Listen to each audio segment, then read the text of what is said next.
Self Omnibus, я Александрил, и сегодня я начну играть в такую замечательную игру, как Outer Wilds.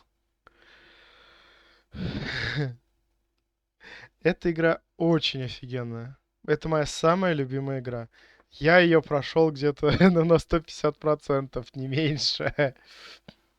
Помимо того, что в Стиме я выполнил ачивки, которые вообще и при прохождении обычном ты не получишь. То есть большинство вот в других играх, например, ачивки выдаются просто по пути твоего прохождения в той же вот Ender Lilies. Допустим, ты убил босса, получил ачивку, что-то там собрал, что-то получил ачивку. Вот здесь же ачивки нужно выполнять, так сказать, независимо от игры.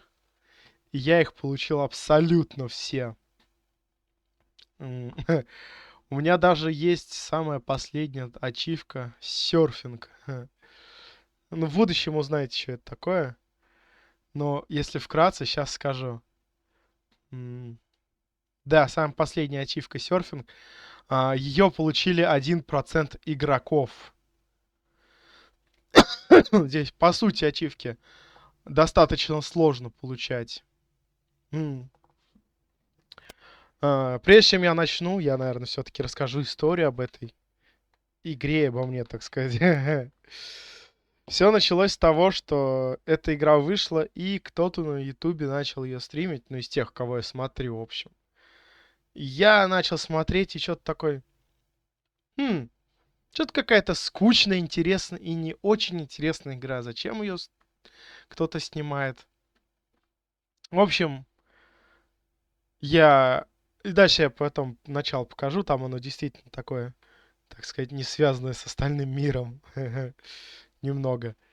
А, И не смотрел больше. Одну серию начал смотреть, он что-то там бегал, вот. А потом, каким-то образом, эта игра мне попалась. Я такой, почему бы не поиграть? Эм, Если не ошибаюсь, я смотрел игры про петлю времени, что ли. И типа топ игр там про петлю времени, что такое. Да. И там как раз вышла эта игра. И я что-то посмотрел. Блин, а это, оказывается, интересная игра. И я ее начал проходить. И да, эта игра прям очень интересная. И да, это игра про петлю времени. Сейчас дальше объясню там, в чем смысл этой игры. Так, подождите секундочку, буквально.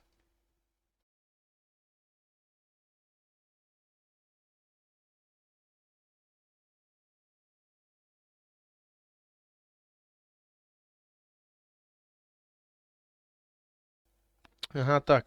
Мне там просто это отец звонил что-то. Сказал, что у меня стрим. Вот. И я эту игру начал проходить. Прошел. И тут понял, что ачивки-то вообще мне не вдаются. И посмотрел на ачивки. И оказывается... Ну, то есть, не, есть какие ачивки, что ты, допустим, в мире в этот проходишь, что-то сделал случайно, тебе за это ачивку дали.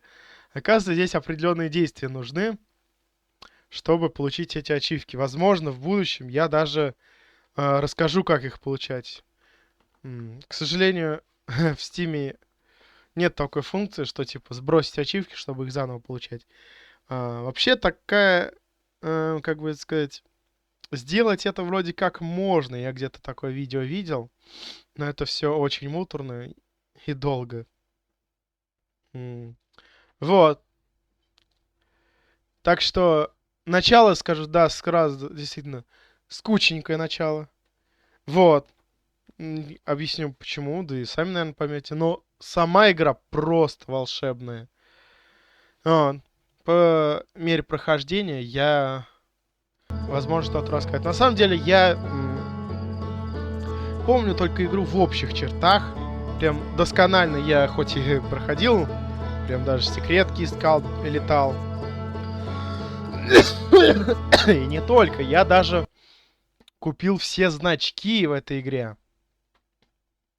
У меня есть металлический значок, И обычный значок 5 уровня. Супернова. Вот.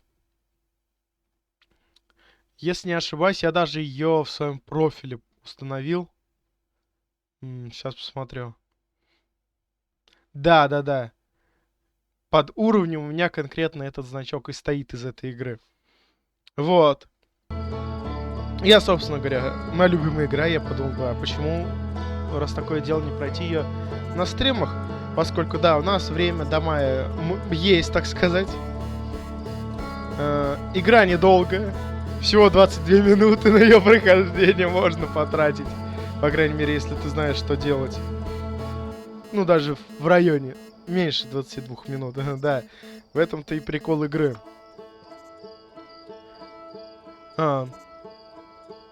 А пока давайте потихоньку начнем. Вот.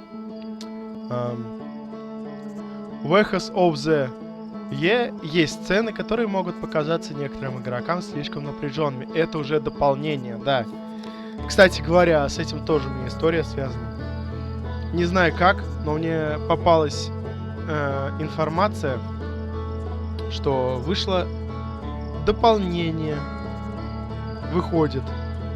И я ее прям ждал с часа на час. С минуты на минуту там. Обновлял быстрее. И я среди буквально первых ночью, где-то может даже час ночи был, я хотел уже спать. Но я купил это дополнение. Скажу сразу, тоже очень офигенная, как и сама игра. Вот.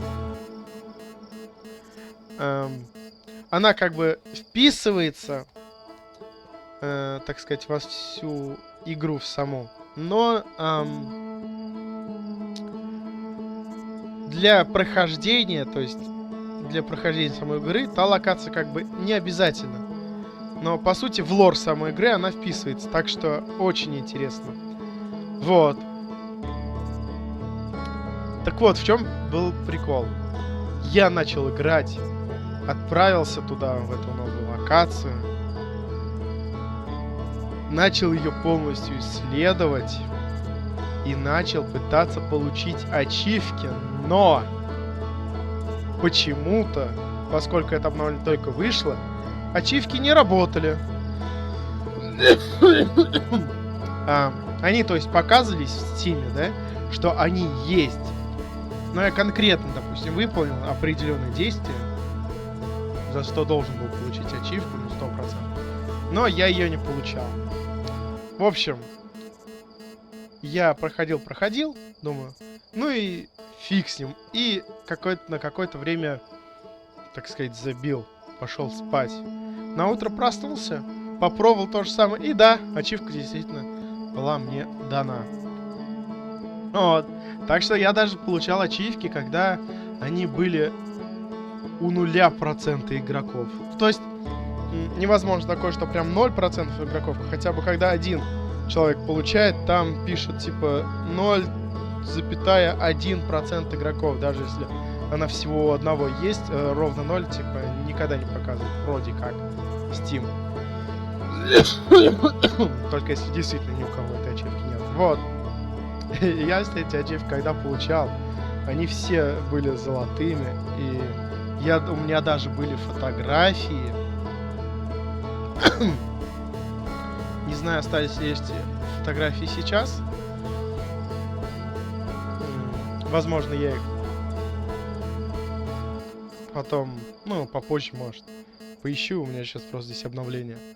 Так, давайте сейчас дочитаю это. Если они мешают вам получить удовольствие от игры Outer Wilds, воспользуйтесь функцией меньше страшных моментов в настройках игрового процесса. Собственно говоря, да. Довольно напряженные, скажем, там моменты действительно есть. Такие типа скримеры, запугивания. И действительно их можно отключить, если вы прям очень сильно боитесь всего страшного. Так. Ага, спасибо, что поддержали пока зрители Дикого Космоса. В обсерватории древней появился новый музейный экспонат. Деревня. И, кстати говоря, в этой игре есть небольшая особенность, да. Буквы разлетаются в стороны. Как вы видите. Изначально, как только входишь в эту игру, все буквы собраны вместе вот здесь. И постепенно они вот так вот разлетаются. Я заранее, за полчаса, наверное, эту игру включил. Создал новый профиль. У меня просто старый был. Я создал новый профиль. Так. Сейчас я поищу.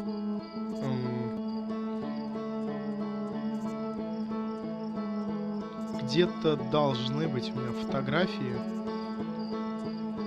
Я прям задокументировал, так сказать, каждое свое достижение по этому DLC.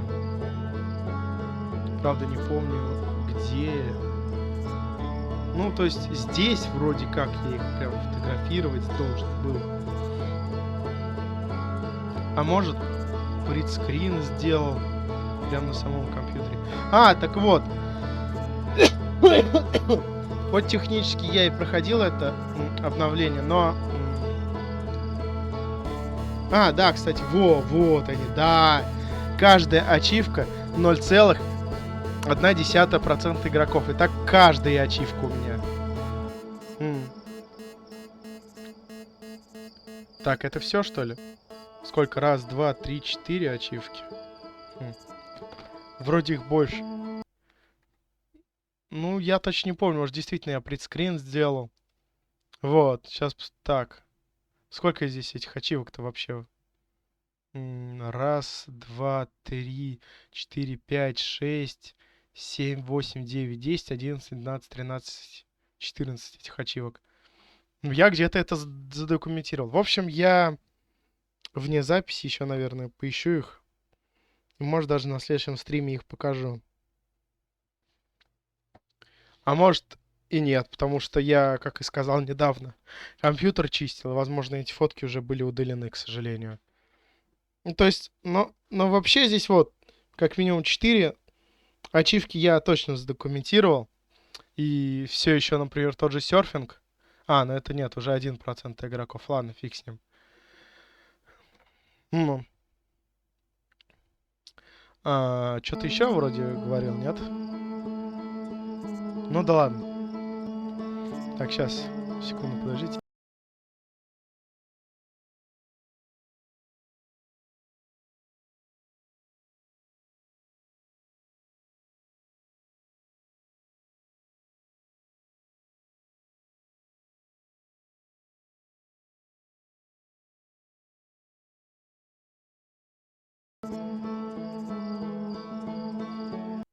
Ага.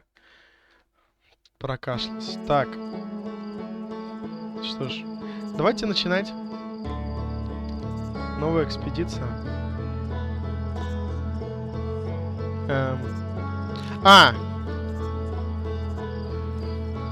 Думаю, что-то звука не слышу.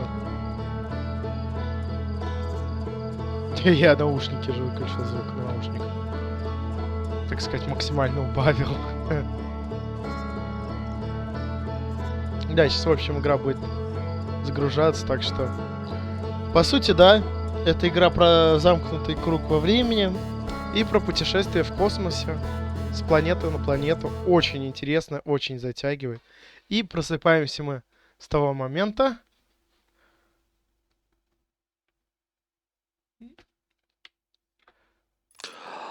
как что-то в небе взрывается. И ух ты! Блин! Блин! В общем, только что видели фантомную луну. И из-за лагов она у меня исчезла. В общем, да, она существует, пока я на нее смотрю. И она так близко была, блин. А что за лаги? Почему у меня только 30 FPS, не пойму. Сейчас, подождите, я вроде все лишнее отключил. Странно.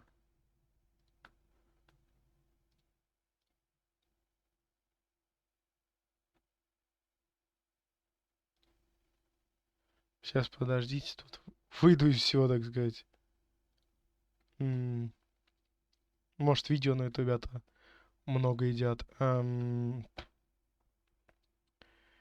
Не знаю, почему игра лагает. 48 FPS, типа и то я сейчас. Настройки, может. То есть, по сути, она никогда не лагала. Вот, да, меньше страхов.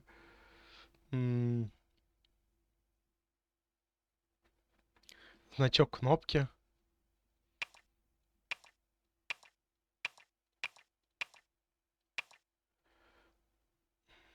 Активный геймпад. Автопилот, режим слухов. Сказки. Внутренняя мертвая зона, внешняя мертвая зона.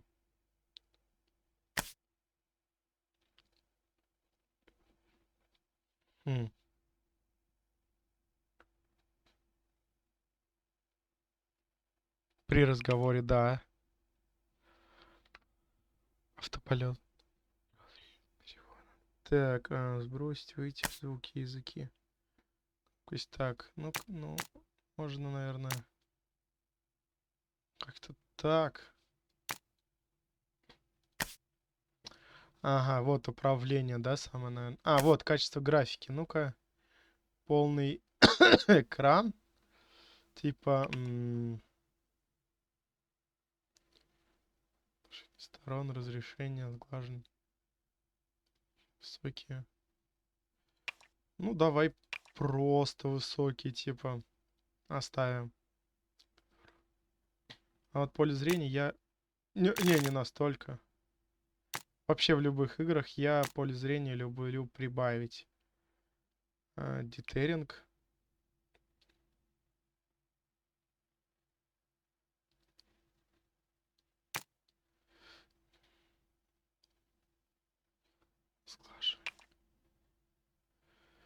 Ну, пускай так.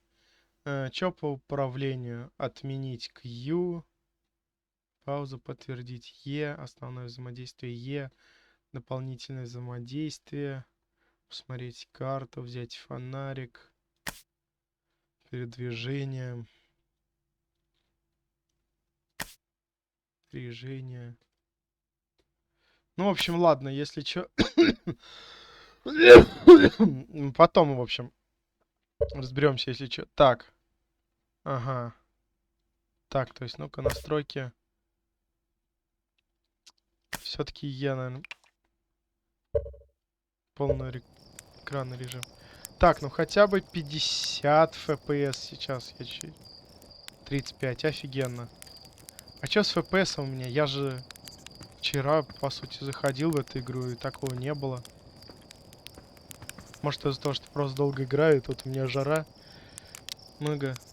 Ты горячий? Ну-ка. Сейчас компьютер потрогаю.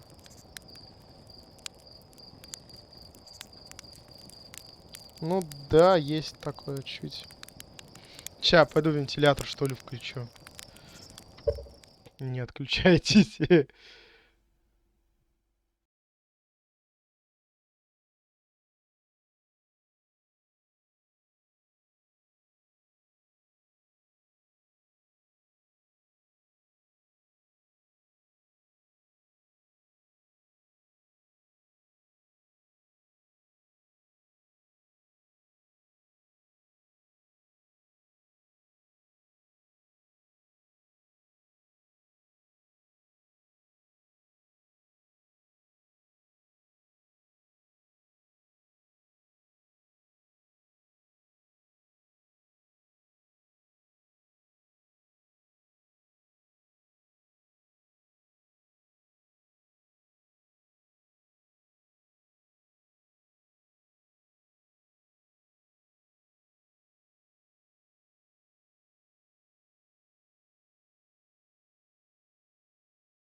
Ну, в общем, что-то типа вентилятора там включил вниз.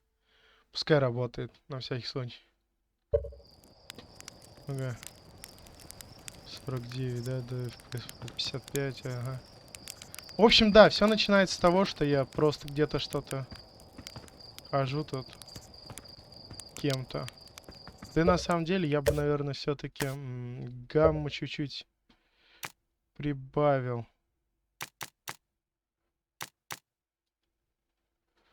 Не люблю темноту вообще в играх. Глаза щурить. Сюда запрыгнуть не могу. Да, то есть здесь прикол в том, что вот просто направил, нажал он так. Нужно здесь зажимать пробел и очень высоко прыгнуть. Я, кстати, даже пытался по этой игре, как это сказать, спидранить. Ну, собственно говоря, да, на спидран нужно прям дофига времени. О, мелодия, да, здесь вообще мелодия офигенная. Да, на спидран, как и, наверное, во всех играх, нужно заучивать кучу времени. Да. Здесь прикол в том, что, короче, можно на голову туда забраться, как-то там пробежаться. Вот. Но у меня никак, короче, по фонтану не получалось забраться. Собственно говоря, да, здесь такая есть вышка, которая ведет наверх. Но нужны коды запуска. И, наверное, камера здесь много. Раз, два, три. Ну да. Управление чуть-чуть. Нужно звук, игра, чувствительность, управление при обзоре. Чуть-чуть удобавить. Раз, два. Ну, хотя бы так, ладно, фиг с ним. И вот да, где-то я начинаю просто на планете, бегаю тут, какой-то человек, вот, ну, грубо говоря, инопришеленец. Так, привет пилотам, как тебе предстартовая ночевка под звездами? Даже не верится, что уже настал день запуска. Кажется, только вчера тебя приняли в космическую программу, и вот ты уже начинаешь самостоятельное путешествие. Ну что, поднимешь эту красавицу в небо? Все готово, только скажи, вперед! Если у тебя все готово, можно лететь. Тормозные двигатели точно исправны? Давай спросим. Ой, неполадка возникла всего один раз. И потом еще пару раз, но это же не повод бояться до конца дней. Ладно тебе, надо получить коды запуска, которые роговик выдает в обсерватории. Без них не улетишь. Попрощайся там со всеми, что ли, и неси сюда коды. Поговорить с Ланей, да? Не передумаешь?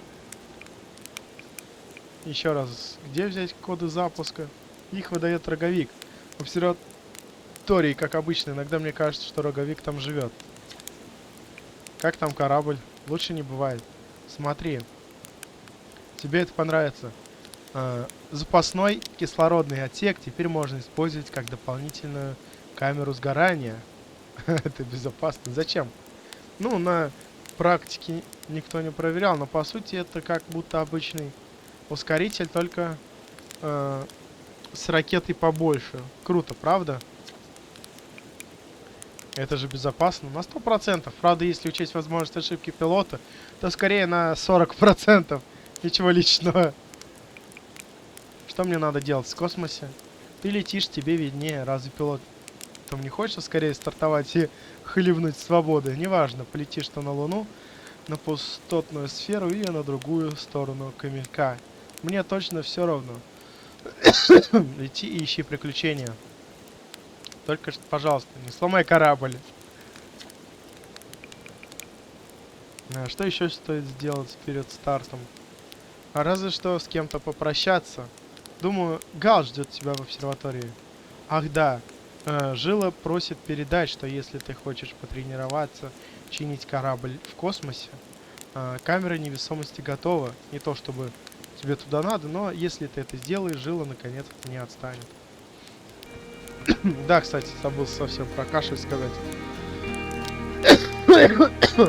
Как я и сказал, я, в общем, не 10 назад хоть уже прекратил вроде как болеть.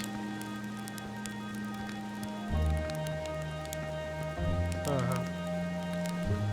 Но кашель почему-то у меня остался. Не знаю, я еще где-то, в общем, день прохожу. Так, если вообще не пройдет, то действительно надо будет сходить к врачу, что ли.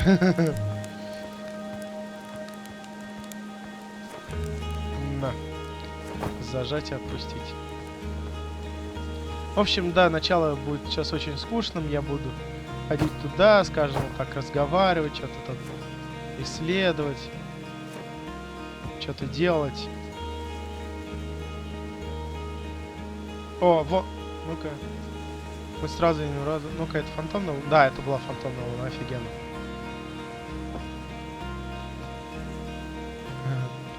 Сюда.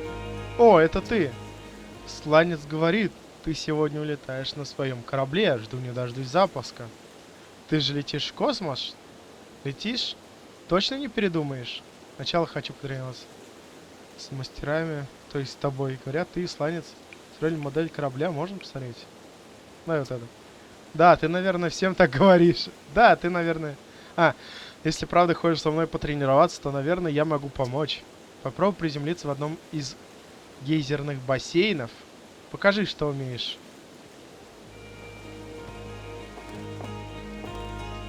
А, и, кстати, я, наверное, сейчас сделаю вот так.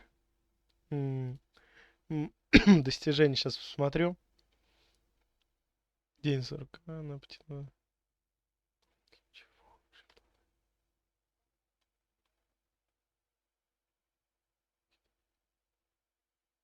Вот. Камелек в иллюминаторе посадить модель ракеты на Террикон. Здесь есть достижения, в общем. Давайте сначала.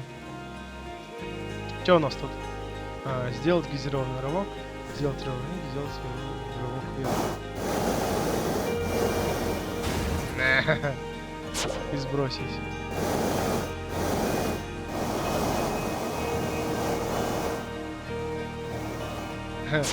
Да, управление здесь, конечно.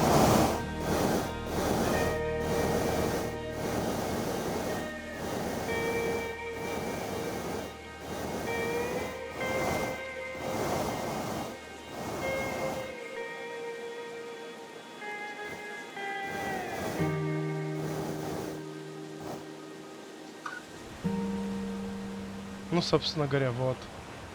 Я посадил, допустим, на самый маленький гейзер.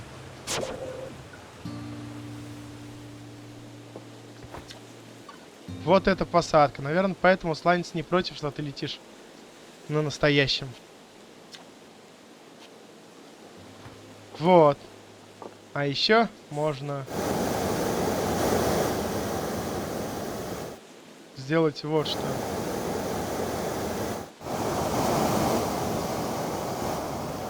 Здесь, короче, будет пролетать однажды, так сказать.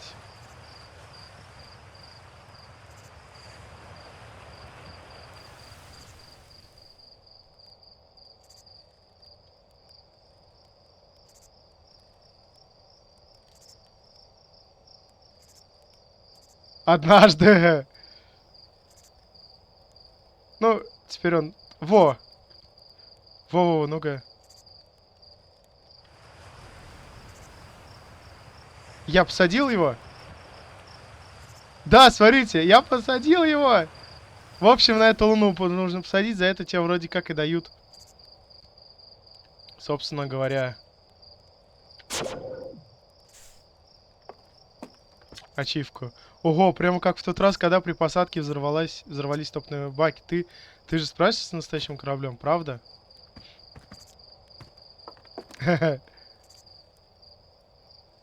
Не знаю, возможно, я взорвал корабль. Но, в общем, если на той планете его посадить, дается за это ачивку. Камелянский спутник.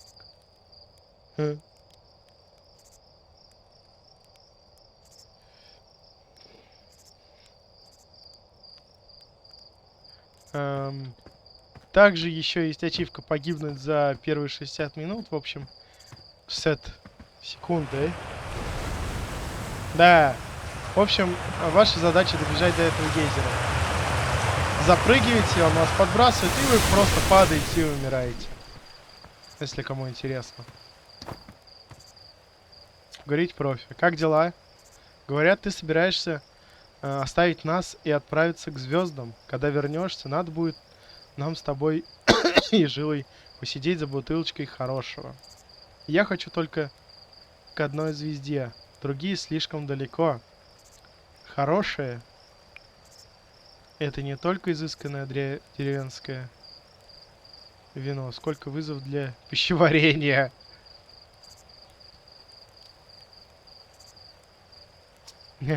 Настоящий камелян должен быть стальной желудок. Охотники и собиратели обязаны учиться на своих ошибках. Иначе говоря, наши предки не выжили бы, если бы они научились переварить всякую дрянь. Ну, собственно говоря, да, мы сейчас на камельке находимся. Эта планета называется Камелек. Вроде сюда, да, нельзя. Кто где еще тут? Ты что, правда полетишь на той штуке? Сейчас ракеты взрываются реже. Статистически у меня неплохие шансы выжить.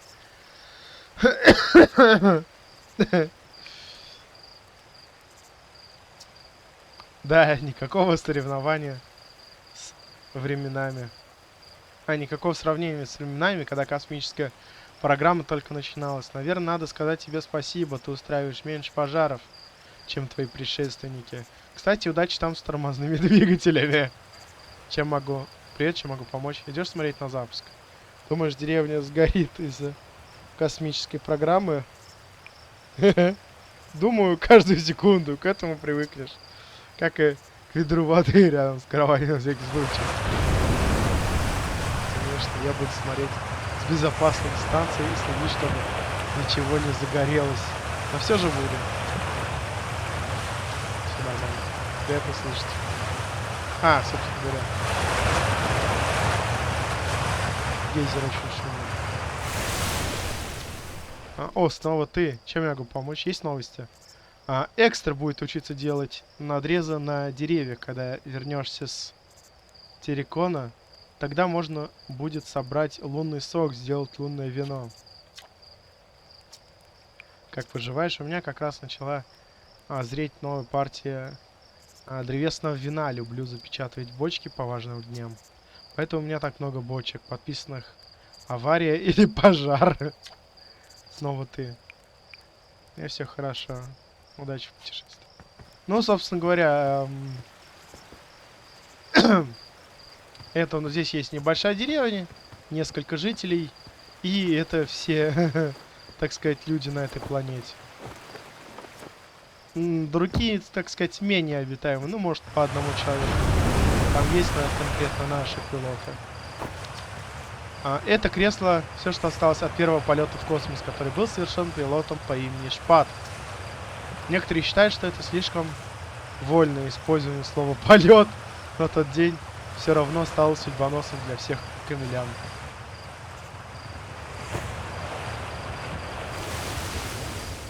Так.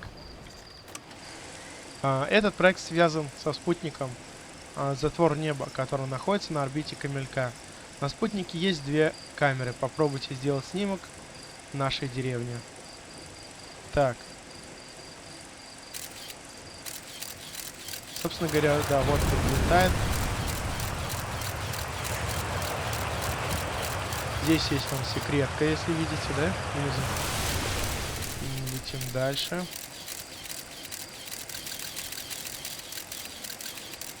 Кстати, могу задней камерой сделать снимок.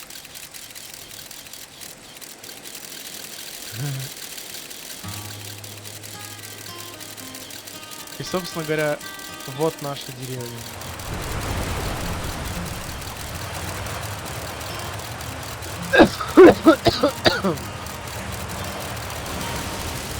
Пойдемте дальше. И, собственно говоря, да, здесь у нас вот это как раз снова опять эта секретка.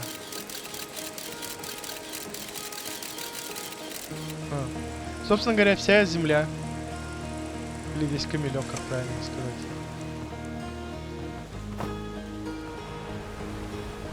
Здесь всякое различное оборудование. Мини-копия корабля. Всякие такие. Этот зонт.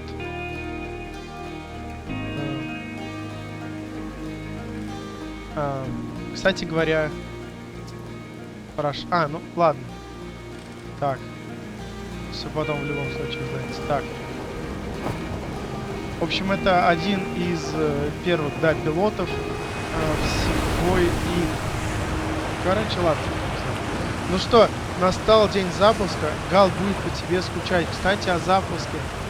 Думается мне, что пусковая платформа уже устарела. Может, пора построить новую, чуть более огнеупорную. Например, из этого большого дерева с радостью помогут космической программе. Только скажи. Да.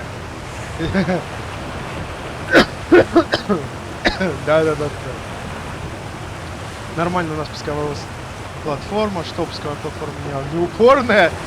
Неплохая попытка. Мы знаем, что у тебя старые счеты с этим деревом. Что? Я просто думаю, что оно стоит на пути. И кто-то должен его срубить. Например, я. Ты что, думаешь, я злюсь на него из-за падения и сломанной руки? Это же было еще в детстве. Разве можно так долго обижаться? Это дерево само обратилось. Залетели на Луну. Залети на Луну, если не сложно. Экстра обрадуется, если представишь, передашь от меня привет. Собственно говоря, да, это Луна. И также это Террикон. Луна называется.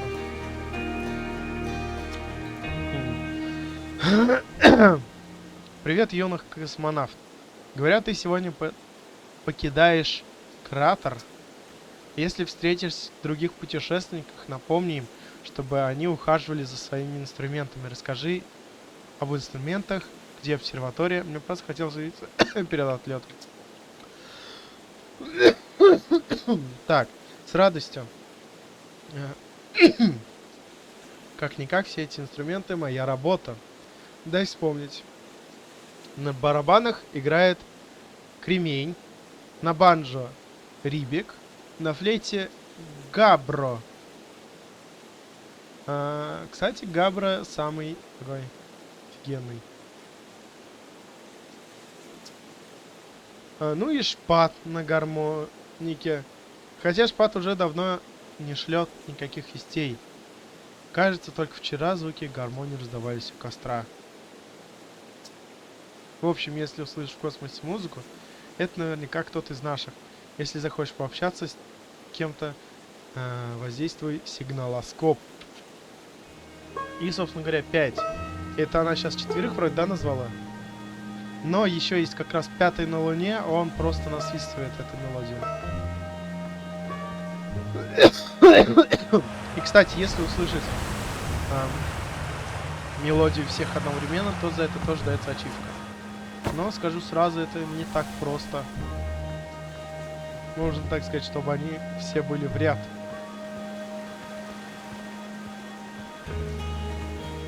Ну или кто-то использует всякие, как сказать, лайфхаки. И просто улетает, фиг знает куда, на 1000 километров. Чтобы они были все тупо в одной точке. Так, поговорить. Тефра. Что у нас плохого? Что случилось с радио? Мы очень хотели поиграть в прятки, но Морена не дает нам сигналоскоп, поэтому, чтобы он якобы очень хрупкий, с ним нельзя баловаться. Может, ты дашь нам свой сигналоскоп? Дашь? Пожалуйста, мы даже разрешим тебе водить. Ладно, давайте поиграем. Ура, смотри, правила такие. Я и Гален берем радио, прячемся, а ты ищешь нас сигналоскопом. Кого последним найдут, тот и выигрывает. Закрывай глаза и начинай считать. Сейчас как раз и поучимся сигналоскопу. Да, взять сигналоскоп.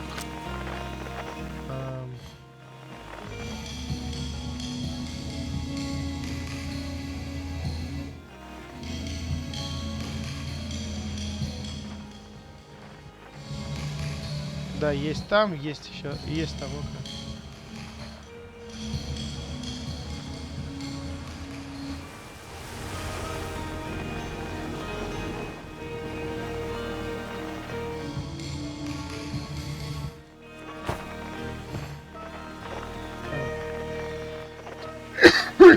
Не знаю, вся проблема в том, что тот, например, спрятался там вот.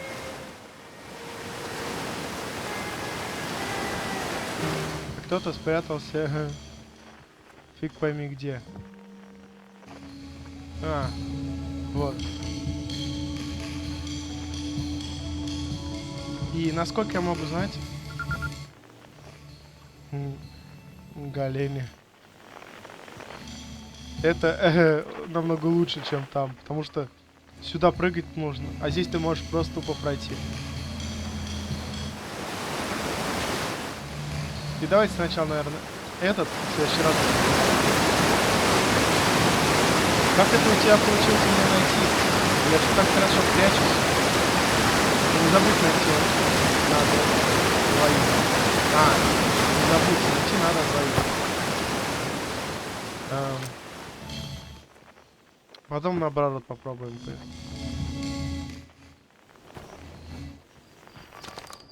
Победа за мной? Здорово. Спасибо за игру. Потом попробуем наоборот. В следующем, так сказать, трае. Ага. Там вроде больше никого нету. Я же один раз только с ней разговаривал. Сейчас вообще нам не о чем беспокоиться, вроде как. Ух ты, как много планет. И, собственно говоря...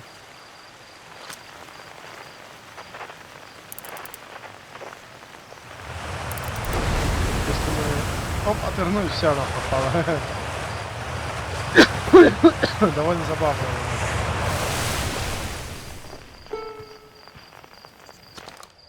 Чем больше Камелян улетает в космос, тем меньше становится наш оркестр. Что такое? Хочешь о чем спросить? Расскажи об инструментах. Где обсерватория? Нет, все в порядке. Так, после таких вопросов, то нам страшно отпускать тебя в космос в одиночку. Обсерватория прямо на тропе за водопадом. По пути будет пару указателей, но проще всего идти прямо до пещеры невесомости, а потом повернуть направо. Ну, я, собственно говоря, и так уже эту обсерваторию вижу, так что... Да, жесть. Пока время не запустилось, так что можем хоть сколько угодно здесь бегать. Рыбка, рыбка, плюй быстрей, песни будет веселей. Что, тебе пора? Без твоей помощи будет немножко тяжелее. Как по мне, лететь лучше всего на водную планету, пучину гиганта, да.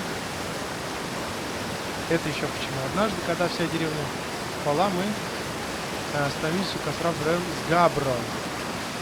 Когда-то мне довелось услышать о первом полете Габро на пучину гиганта. Сесть на воду получилось довольно легко, но было непонятно, что в глубине. Слишком мутно, слишком темно. Габро захотелось погрузиться и исследовать океан. Сначала все было нормально, а потом корабль Габро просто висел на месте. На пучине гиганта есть течение, которое не пробиться. Через которое не пробиться. Кто бы мог подумать, что будет так неинтересно. Вот. Допустим, только не перебивай. Дальше лучше. Вода не пропускала Габро, как будто у нее была своя воля. Она держала корабль, словно защищала его от чего-то. Потом во тьме мелькнуло оно. Щупальца чудовищной твари. Приветствую, вино темнейшее. Это правда?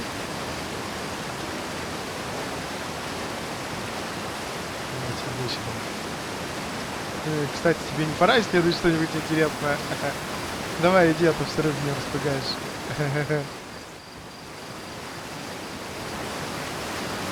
Ну, лично я никаких щупалец не помню.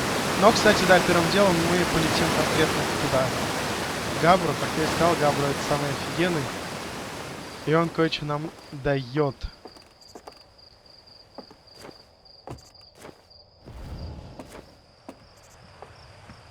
И, собственно говоря, да, Observatory туда. О, читать записку.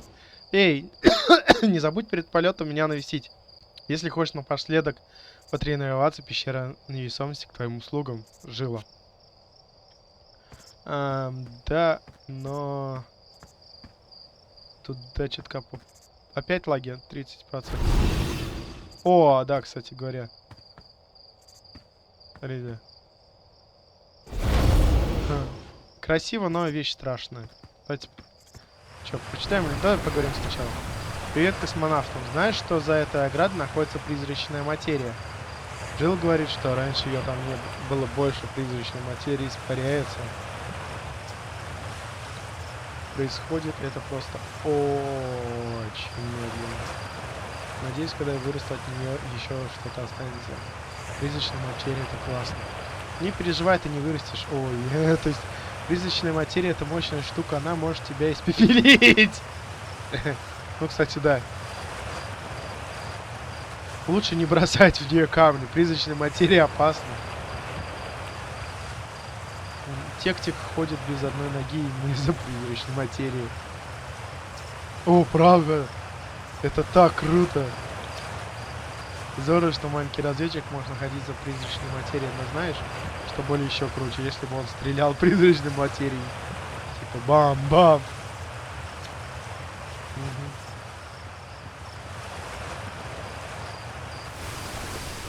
Так.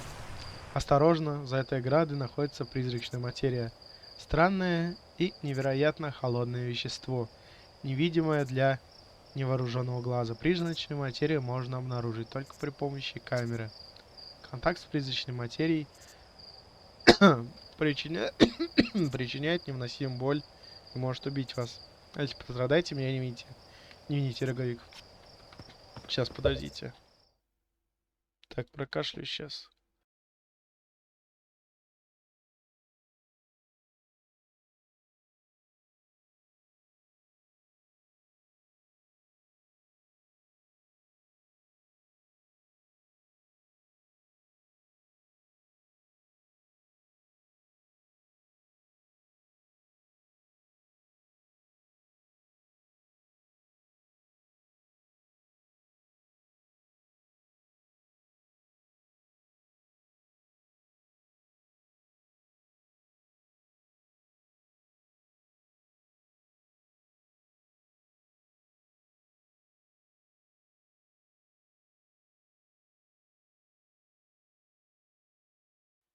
Так. Собственно говоря, применить камеру. Сделать снимок, сделать снимок. Собственно говоря, вот перед нами призрачная материя есть, справа и чуть нет. Вот она, да. Ну, похоже на очень на северную вселенную, да?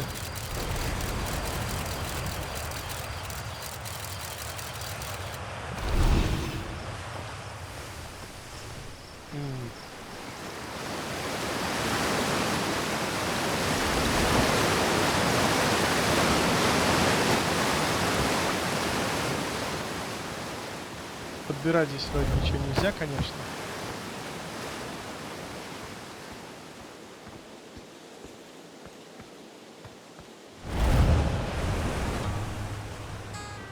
Так, давайте сюда пройдем. Марена. О, привет. Хорошая погода для запуска, правда? Повезло тебе. Что делаешь? Слышно что-нибудь интересное из космоса? Конечно, мой сигналоскоп настроен на частоту покорителей дикого космоса. Поэтому я слушаю музыку путешественников. Прошлым вечером с пустотной сферы было слышно, как Рибик играет на банджо. Надеюсь, это хороший знак. Иногда я слушаю другие планеты. Это зависит от времени суток, потому что планеты видны в нашем небе в разное время. Сигналоскоп это круто. взять сигналоскоп.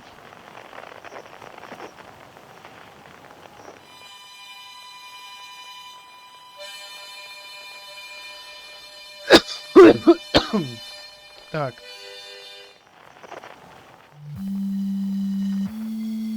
Так, это Габро. Я только Габро могу запомнить.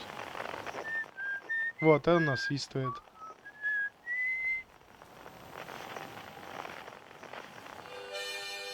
Так, это у нас... Где еще кто?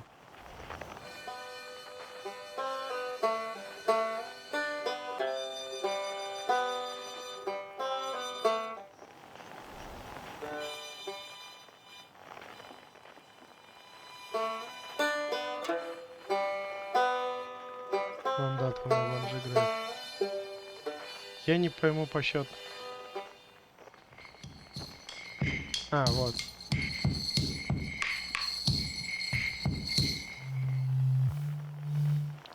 Ну, в общем, да. 5 человек играют на разных инструментах одну и ту же мелодию.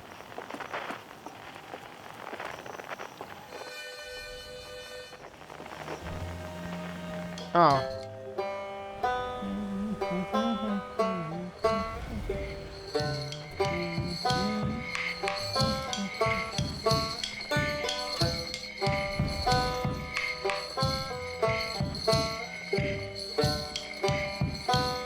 Ну вот это, кстати, спутник летает наш. Могу даже приблизить.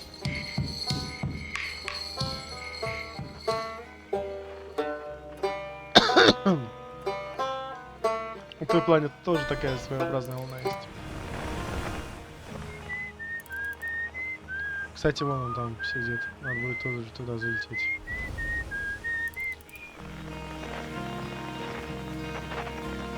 Ну да, кстати, блин, что это у нас там?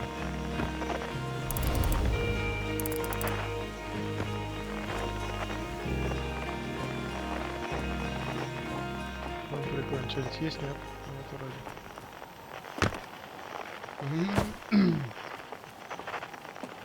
Да, и давайте сейчас, наверное, взять. Кстати, могу менять частоту. Так, типа чит 1.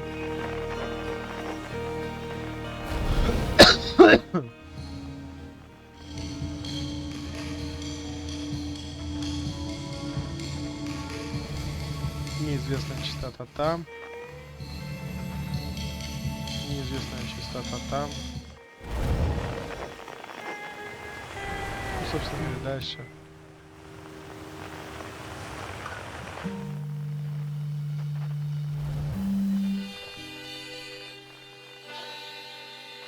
Да, как и говорилось, этот шпат, да, получается, играет на вот этой губной гармонии. И все его слышно, но почему-то считает его умершим. Не знаю почему. Типа, ну его же слышно. О, ну-ка. Из глубинного кратера на севере валит дым. Я схожу и проверю, в чем дело. Может быть, можешь брать пускатель разведчиков. Только, пожалуйста, не сломай его. Тыктит.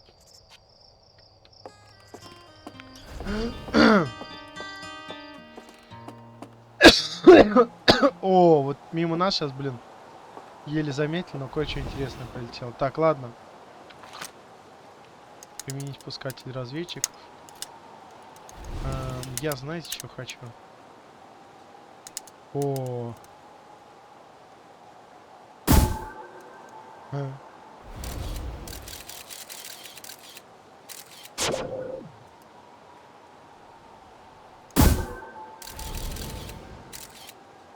Собственно говоря.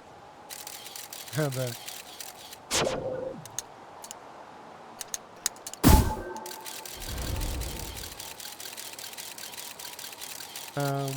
Если я с вот этим собью другой зонд, то мне за это тоже ачивку дадут.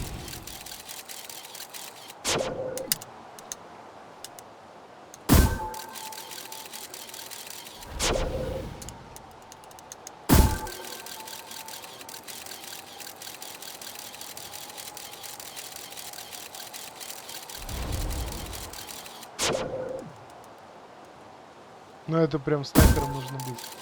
Не знаю. Ну я как-то в любом случае я, может, гайды какие-то смотрел. Ну-ка.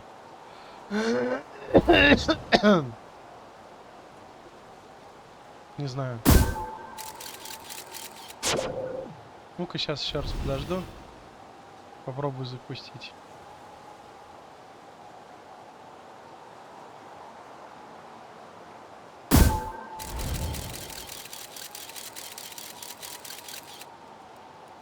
Ну, чуть-чуть, наверное, туда, да? Возможно, где-то в этой точке они встретятся. Ну, я просто хочу попробовать. Там же еще нужно рассчитать. Как только увижу, запущу. Ну-ка.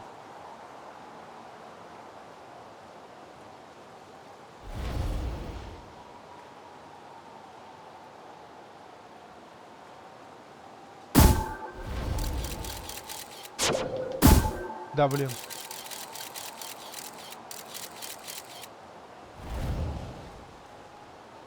Блин. Ладно, фиг с ним. Север, Лубиной, кратер. Север, север, Лубиной кратер. Юг, кратер, Квантовая роща. Восток, руины на Амае. Север-запад, гейзер горы. Мне же надо даже так вот, ну-ка.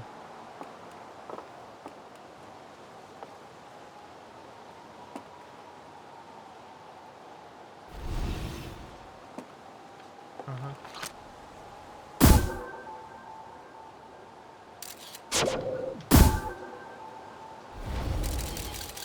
Да, блин, чуть промахнулся. В общем, да, как-то так нужно все это примерять, там, вымерять. Так и сдохнуть можно, в общем. Падение. Жилу. О, хорошо себя чувствует перед полетом. Фу ты. Хорошо, что увиделись перед полетом. Нервишки шалят. Все нервничают в первый раз. Да, немного волнуюсь. Ты серьезно? Это моя стихия. Не переживай так.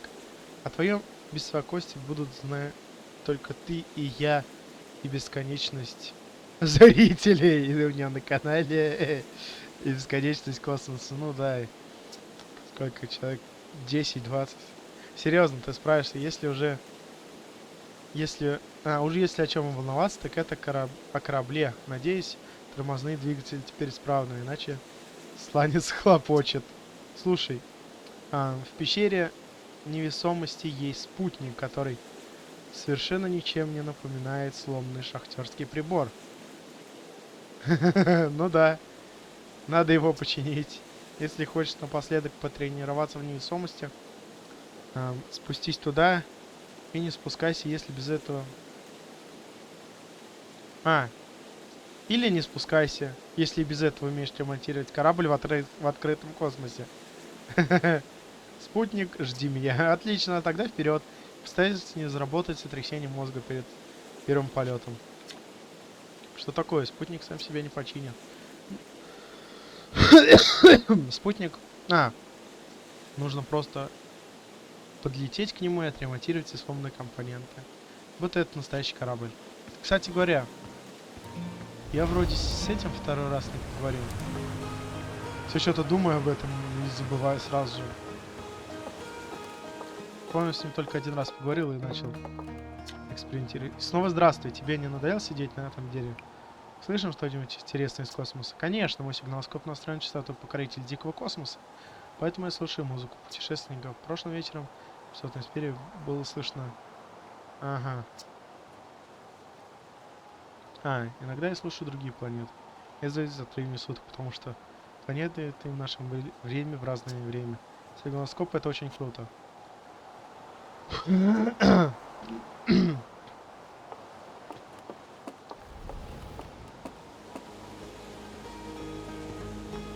собственно говоря, да. планеты здесь прям вообще небольшие. Поэтому, собственно говоря, по-моему, водяная планета самая большая. Ну, если не считать... Да, и, кстати, смотрите, здесь как будто бы космос реально. Да. Здесь ничего нету.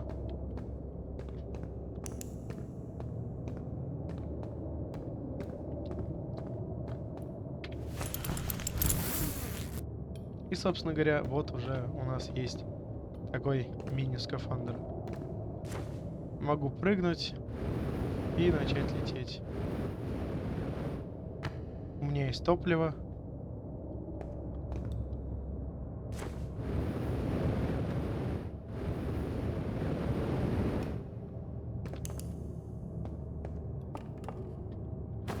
И здесь вообще в этой игре вроде как ничего толком брать-то и нельзя. Так что смысла тут лазить где-то такого особого нет. О, поговорить туф. Привет, давно не виделись. Хочу работать в невесомости. Расскажи что-нибудь. Да какие у меня планы на сегодня? Расскажи, какую историю? Какую-нибудь сплетню? Тут ничего интересного не происходит. Дай подумать. Тиктит говорит, что за кратером недавно что-то рухнуло. Это, наверное, интересно. Так, давай по подробности.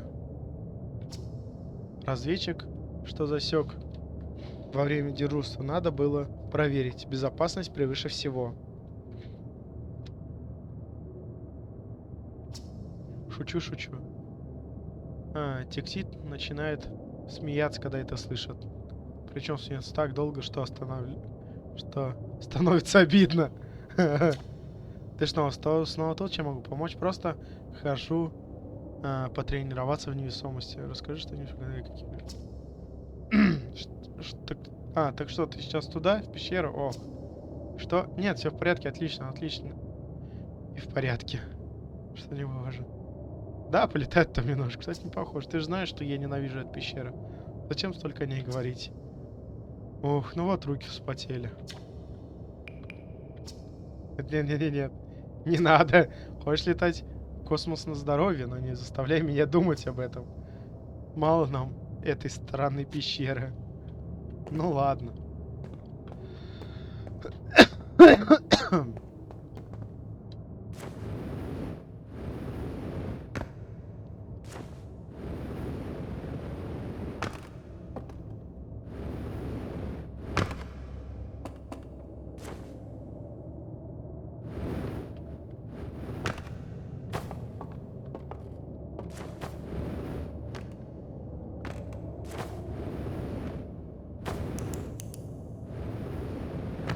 В общем, здесь даже ничего почитать нет. Вроде как. Что ж, и теперь в невесомость. 0 из 3. Да, говорит, совершенно не похож на буровую установку.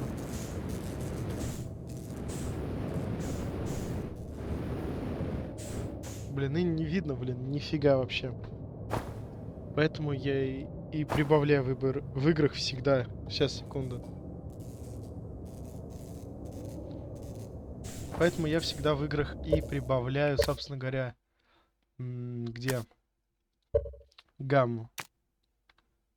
Всегда в играх максимально прибавляю гамму. Ну, по крайней мере, до того момента, как это прям... прям слишком слепит глаза. Так, да. Собственно говоря, кстати, R перекатиться. Да, я могу себя еще вращать, если R зажму. Если не зажму, я просто так делаю. А если зажму R...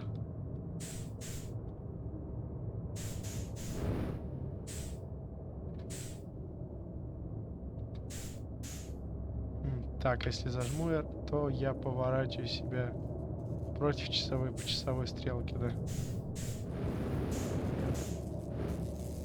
Собственно говоря.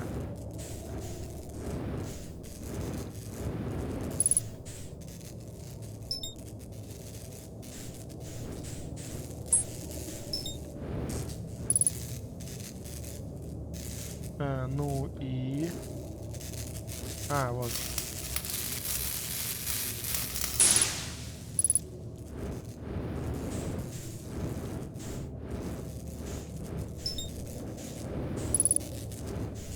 Да, я, собственно говоря, могу соотносить скорость.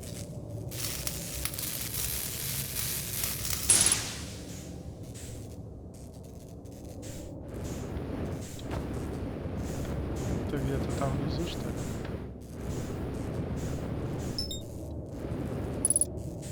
Ага, да, так, в общем, могу остановиться и идти вперед. Ну, подобное. Оп. Вот так.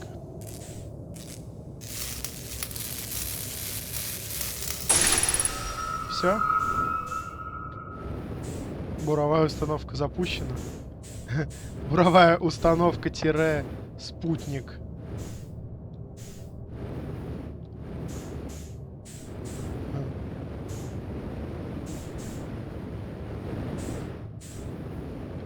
То есть если я на пробел нажимаю, да, все, я останавливаюсь. Shift вверх, Ctrl вниз. Опа-на. Ну и все, можно уходить отсюда. Ты что-нибудь еще скажешь мне? Мне как раз топлива половину осталось.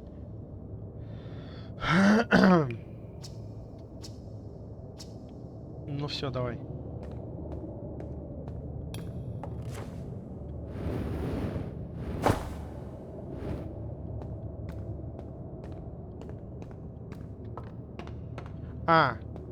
Мне, наверное, нужно этот оставить-то, да? Иначе возвращаться придется, или у меня заберут скафандр. Давайте проверим, заберут у меня скафандр или нет. Или мне придется возвращаться вешать, потому что этот лишь прототип. Да, все. Скафандр отобрали. Шикарно. Но если что, его можно повесить. У меня скафандр там получше будет. Как сказать, передовые технологии. Очень хорошо. Это, кстати, не я нажал. Само. Очень хорошо, конечно, в космосе будет посложнее. Главное помнить тренировки и не врезаться ни во что больше. Вижу, тебе не терпится отсюда улететь. Возьми коды запуска в обсерватории в путь. Удачи там, постарайся не умереть. Не зря же мы тренировались, правда?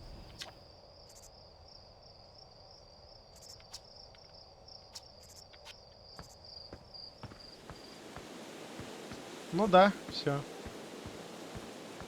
Дальше обсерватория.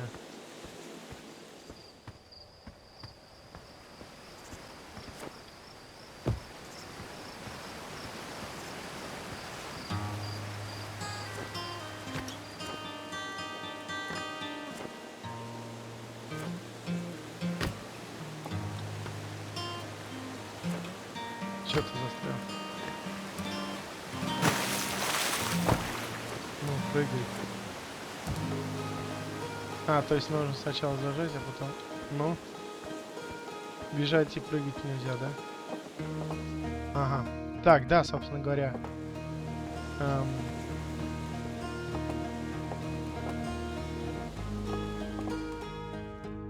Давайте начнем с этого прочитать.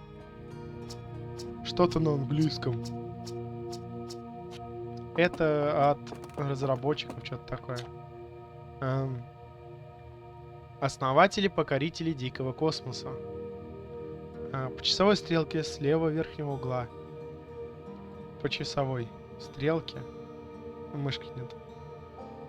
С левого верхнего угла. Роговик. Левый верхний. Жила. Правый верхний. Сланец. Правый нижний. И шпат. Левый нижний.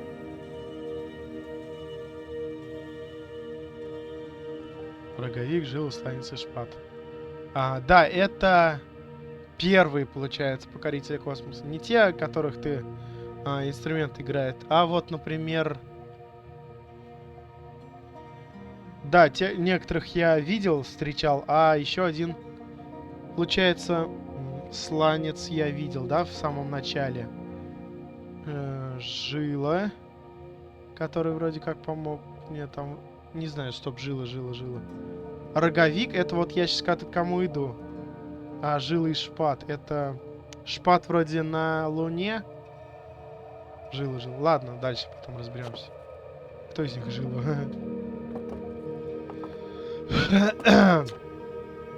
Да, покорители дикого космоса. Первая и единственная космическая программа на Камельке, основанная ради исследования самых потаенных уголков нашей Солнечной системы. До некоторого времени камеляне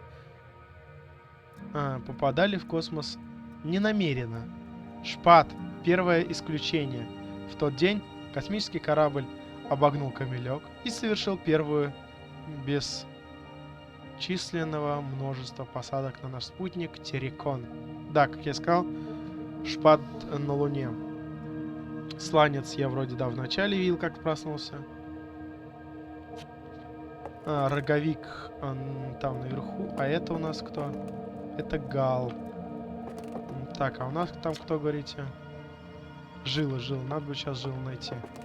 Если не ошибаюсь, все-таки это одноглазый, да, сейчас тот? Ну-ка, или...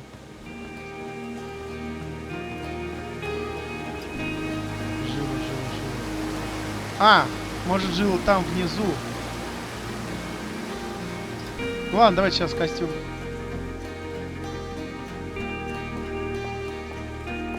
Так, ну-ка, Гал. Привет, покорителям космоса. Что пришла? Пора улетать. Кстати говоря, что пришла?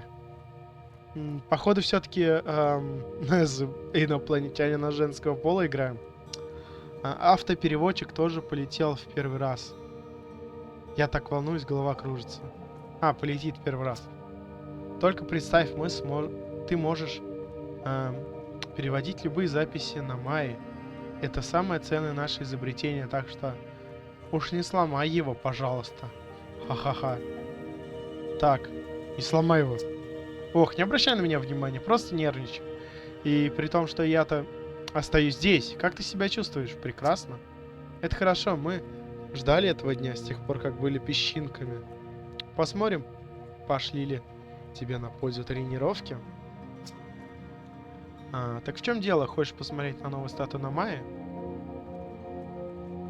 Новую статую? Тебе не сказали? Ее привезли с пучины гиганта. Спасибо, Габро.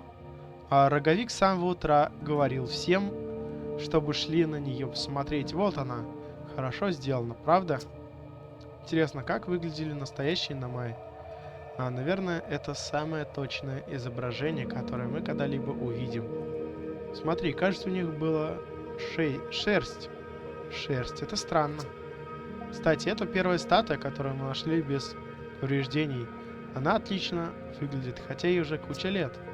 Ой, что это меня занесло? Беги, корабль тебя ждет. Осторожнее там, ладно?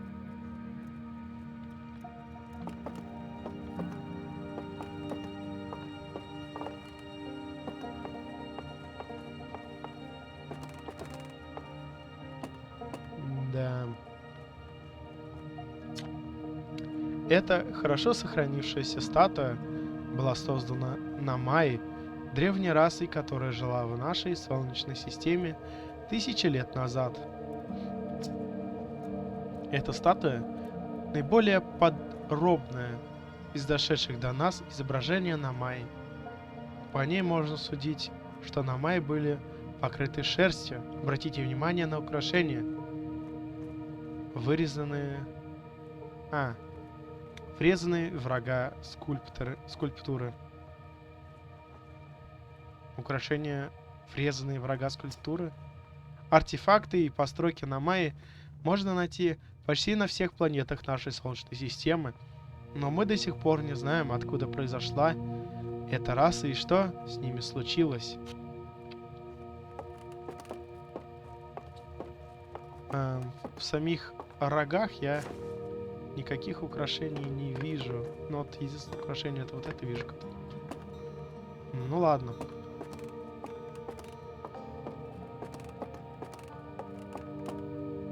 Собственно говоря. Да.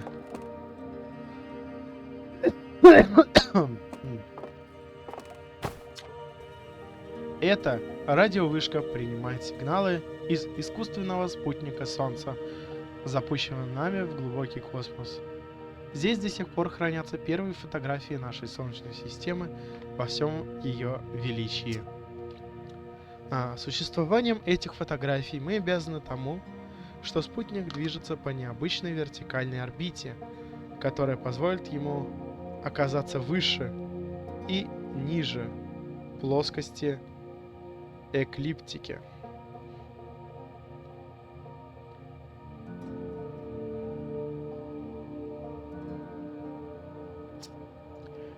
Недавно спутник был усовершенствован.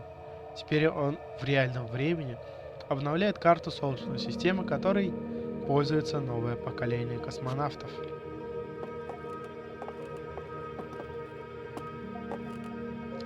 Кстати, вот эти три шара очень тоже интересные. Смотрите внимательно, эти шары двигаются сами по себе. Земля тут абсолютно ровная. Что же может вызывать этот жутковатый эффект? Правильный ответ — Луна. Террикон вращается вокруг нашей планеты и притягивает к себе различные объекты. Не пытайтесь возразить, он притягивает даже вас. Собственно говоря, да. Он движется, эти шары тоже двигаются.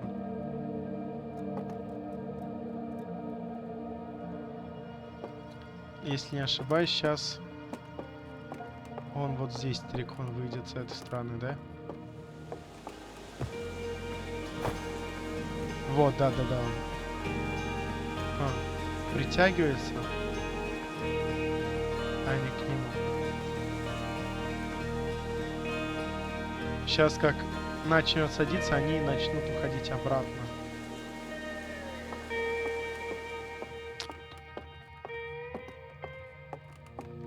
Смотрим, собственно говоря. Сейчас он только поднимается к нам. Наверх сейчас поднимается, и все, он уже сверху начинает уходить в ту сторону. И шары тоже следуют за ним. Так, дальше что у нас? Давайте вот это, да, посмотрим. Интересно же, что это такое. Такой вот необычный камень. Осколок. Странный камень, передвигающийся по эту гроту, реагирует на сознательное наблюдение. Все здравомыслящие камеляне понимают, что это некая оптическая иллюзия, но, по мнению Грабра, камень существует одновременно во всех возможных состояниях, пока на него не смотрят. Что бы это ни значило. Как бы то ни было, все согласны, что эффект довольно жуткий. Собственно говоря, да. Как же этот эффект называется? Бог дай мне память, как говорится. Квантовая запутанность, что ли? Сейчас даже загуглю, посмотрю. Действительно, в реальности тоже есть подобный эффект.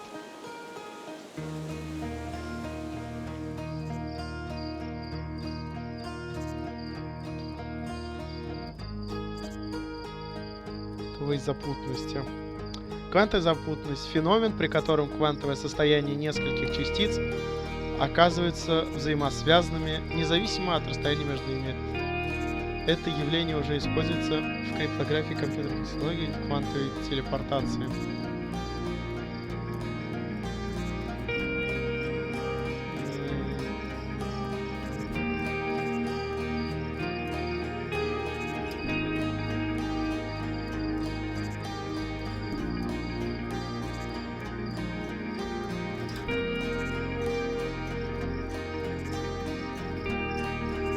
Или нет.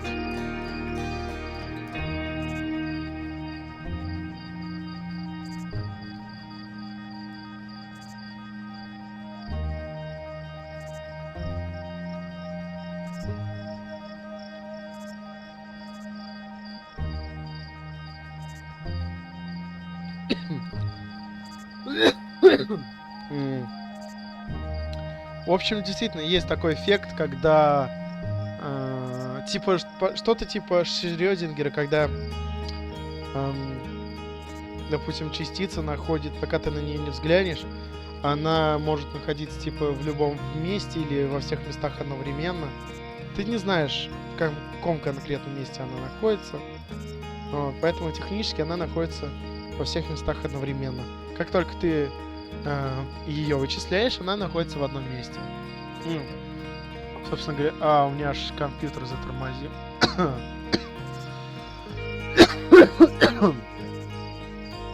Че у меня 30 FPS?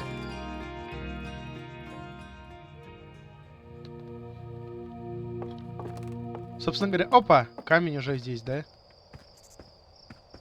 Вот. Отвернулся, камень уже там. Отвернулся, камень уже там. Здесь можно, кстати, его так контролировать. Он находится между тремя вот этими бревнами. Если, допустим, отвернусь, он на этот. Если, чтобы на этот, оп, сюда отвернулся. Чтобы на этот, оп, в эту сторону отвернулся. Но нужно смотреть за этим.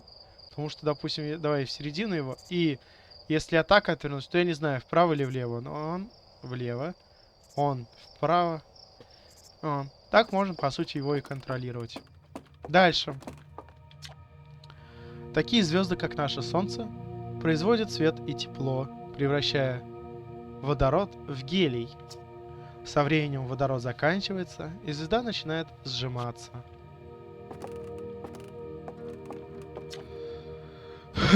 Когда ядро звезды сжимается, оно становится горячее, из-за чего внешний слой звезды расширяется.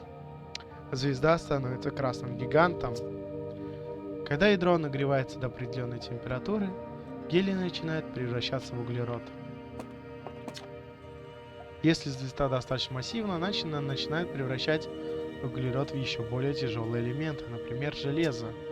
В конце своего жизненного цикла звезда взрывается под собственной гравитацией. Это разрушительное событие называется вспышкой сверхновой. По данным, которые сообщает Кремень, это также судьба однажды постигнет и наше Солнце. Ну, собственно, мы, говоря, как раз за этим и понаблюдаем. Это удильщик был обнаружен на посадочном оборудовании корабля, который подлетел к черному терновнику. Судя по всему, удильщики приспособлены к жизни в темных местах с минимальной атмосферой. О, он еще живой. Забавно. Собственно говоря.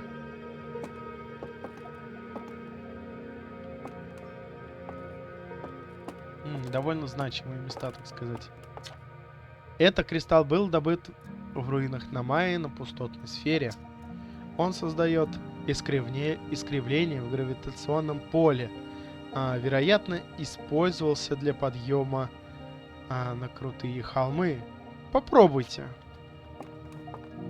Оп. Я уже стою на стене. Кстати, да, я могу видеть свое тело. Ну, забавно. О, подпрыгнул, гравитация обратно изменилась. Дошел, гравитация изменилась. Забавно. Этот кристалл был добыт в руинах Намайи на пустотной сфере. Он создает искусственный... Ну, то же самое, в общем. Так, дальше. Ага, вот эта вещь тоже очень интересная. Устройство нам... Да что ж такое, как же достал этот кашель, мне честно скажу. Мне самого уже, наверное, этот кашель ужасно бесит. Вас уж тем более, наверное, простите уже заранее, да? За все эти кашля. Устройства Намайи, привезенные из космоса нашими пилотами, очень помогли покорителям дальнего космоса. Благодаря им камеляне открыли для себя новые технологии и совершенствовали свое снаряжение. Например, маленький разведчик получил функцию гипервозврата, которая позволяет исследователю почти мгновенно призывать его к себе, и это существенно уменьшило количество разведчиков, безвозвратно потерянных в космосе. Собственно говоря, да. Ага.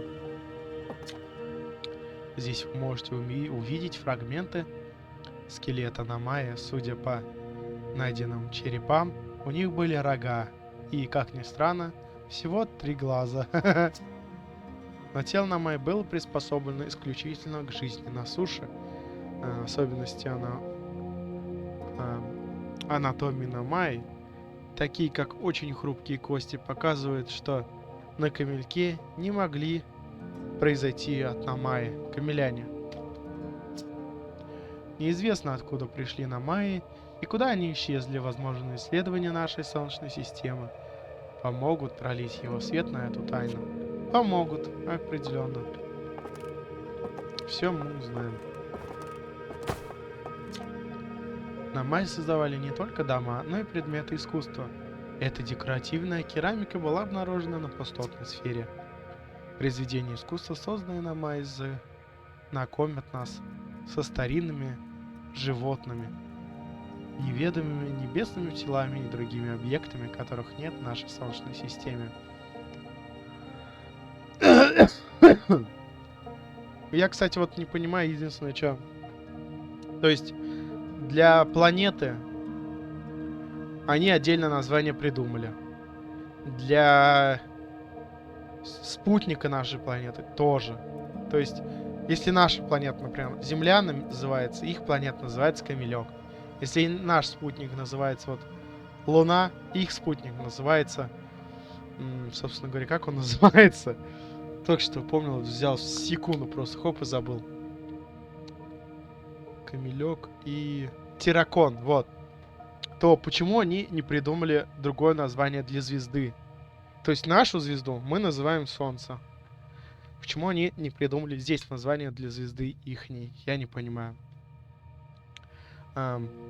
Неведомыми небесными телами, другими объектами, которых нет в нашей Солнечной системе, возникает вопрос, прибыли Намаи из-за пределов нашей системы или просто обладали живым воображением?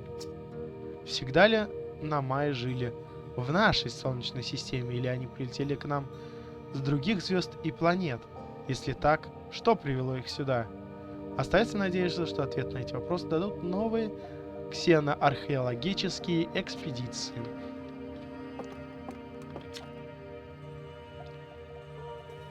Было бы странно, если бы так акцент на этом сделали, и мы бы такие, не знаю. Ради чего-то. Этот текст Намаи сыграл важную роль в расшифровке их языка. Это послание линейно. Хотя обычно тексты Намаи обладают многочисленными ответвлениями. Интересно, что каждое ответвление, как правило, написано одним автором. И, собственно говоря, да. Я могу... Это у нас переводчик. Я могу переводить.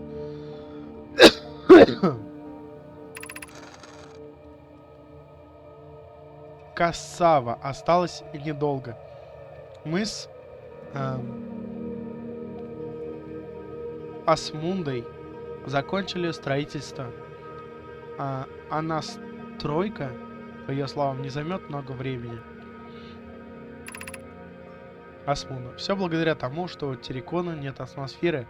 Спустя столько времени мы наконец-то возобновляем исследования.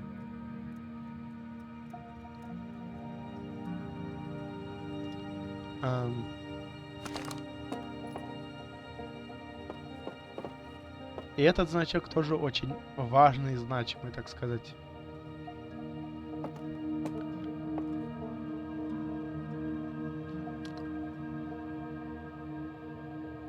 Так сказать, разгадка на все. Ну что ж, время подниматься выше.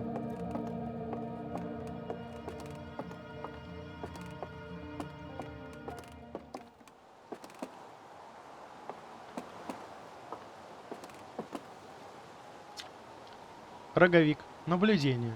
Это невероятно. Сначала мне казалось, что светлые точки на карте это звезды. Но на самом деле это целые галактики. На этой картине только маленький сектор неба.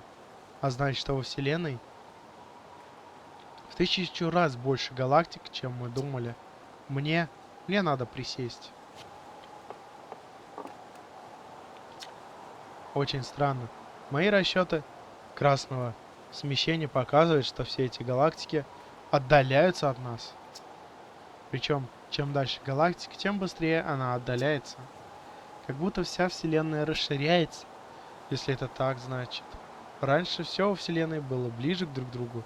Настолько далеко в прошлое. Это можно экстраполировать.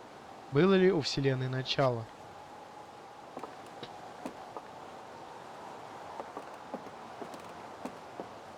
И, собственно говоря, карта.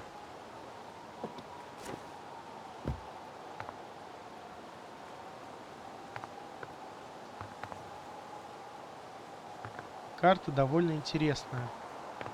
Здесь в бревне вырезы. И каждый вырез... Вот, как видим, здесь две планеты. Здесь планета и спутник. Планета и спутник. Просто планета. Просто планета. И... так. А вот это что за вырез? Или это просто трещина? То есть это то, что пролетало мимо нас, мы на секунду увидели.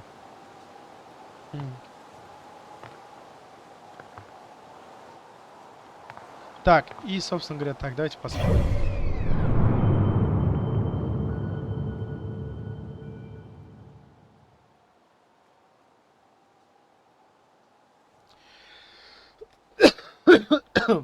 И на этом я, наверное, сейчас сделаю перерыв. Уже 1,5 часа, потому что снимаю. Поэтому сделаю небольшой, так сказать, перерыв.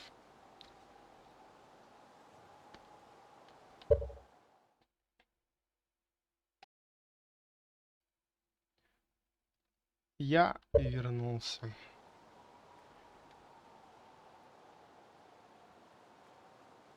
Собственно говоря, вот. Я могу вращать масштаб, Ctrl. Ага, вот. Когда я одолею масштаб, я, собственно говоря, и сам этот спутник вижу. Вон он.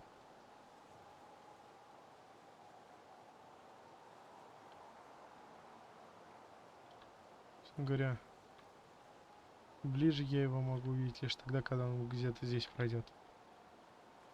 Ждать надо. В общем, есть черновый терновник. Черный терновник. Вот фигня.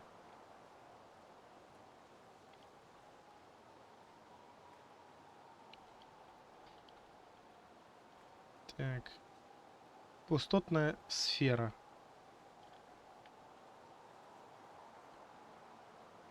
Пустотная лампа.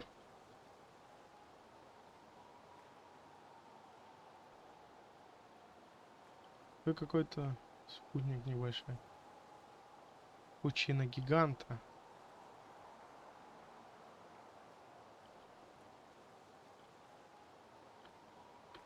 Белая дыра.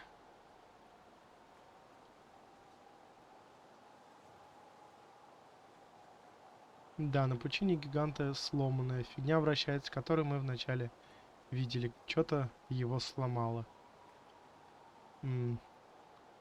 Собственно говоря, Камелек, вы здесь. Террикон. Песочные часы. Час угля и час пепла. И, собственно говоря, звезда. Офигенно, ага. Взрывы на ней происходят. В общем, такая вот карта.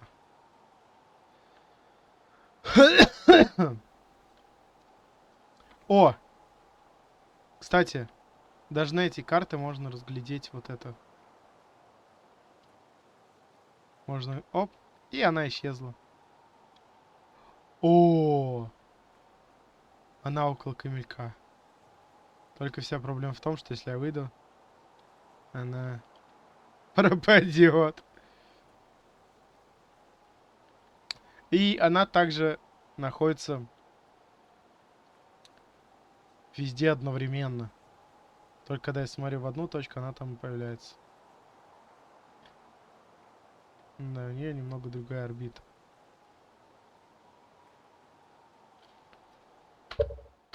Так, как выйти мне? На все вроде посмотрели, неинтересно, теперь можно выходить. И, наконец-таки, говорить с роговиком. А вот и ты. Предполетная подготовка закончена.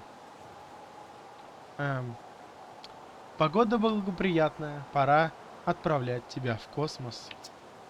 В первый раз кто-то возьмет в полет автопереводчик текстов на Май. Я с самого утра места себе не нахожу. Мы никогда не были так близко к разгадке тайн на Майи. Ты и Гал должны собой гордиться. Так что, какие планы на первый полет? Хочу узнать больше о Намайи, навестить других путешественников, постараюсь добраться туда, где никто раньше не был. Начну с чего-то скромного. Пока никаких. Придумаю по ходу дела. Навещу других путешественников. Хочешь сначала пообщаться с ними? Неплохая идея. Они лучше всего знают нашу Солнечную систему. Давай вспомнить. Кремень сейчас на песочных часах. Рибик на пустотной сфере. А Габра на пучине гиганта. Еще где-то Шпат, но мы уже давно отчаялись и прекратили поиски. Шпат уж очень давно не шлет вестей. Ах да, на Терриконе живет Экстер. Экстер практически не путешествует, но все-таки компания. Это всегда приятно. Ладно, видимо, пришла пора прощаться. К счастью, сегодня отличный день для запуска. Не терпится умереть в космосе. Я не то чтобы люблю суеверия, но такое как-то неприятно говорить перед полетом. Ладно, вот твои коды запуска. Главное, не бойся, наши корабли настолько безопасны, насколько сланец соглашается их делать. Удачи там. Дай знать, если я тебе понадоблюсь. Здравствуй. Ой, что-то обсудить? Да, глаза 4, а пальцев всего 3.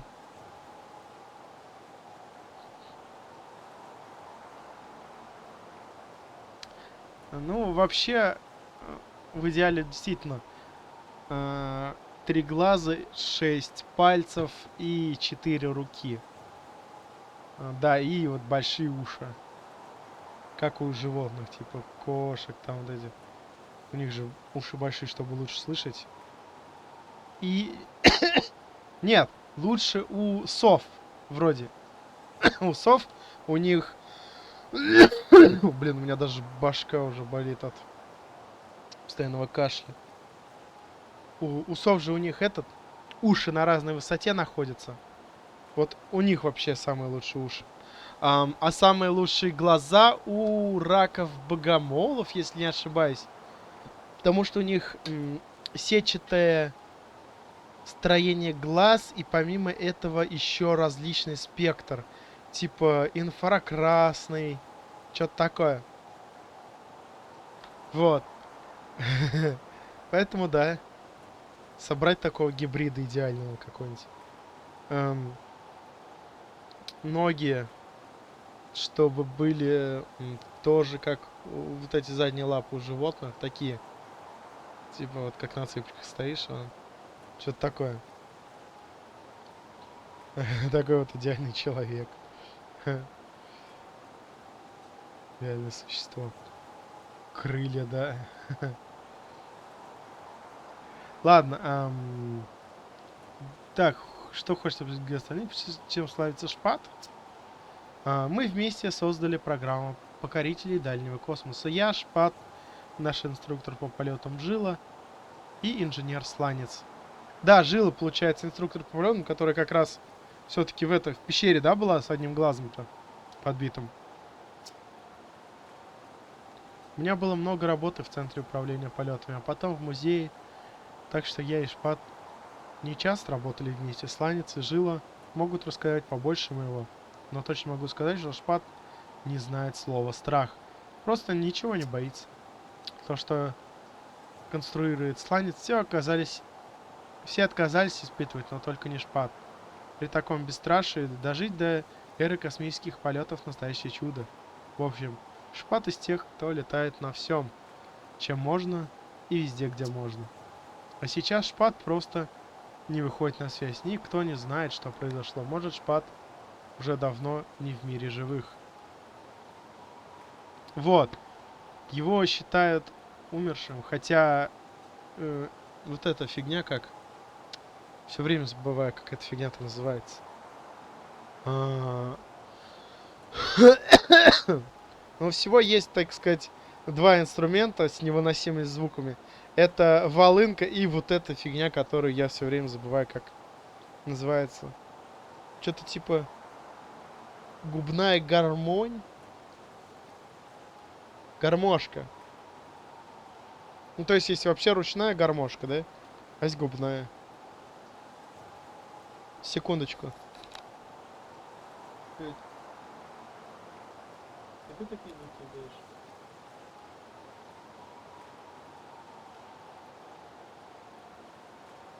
Ага, вроде все, что там.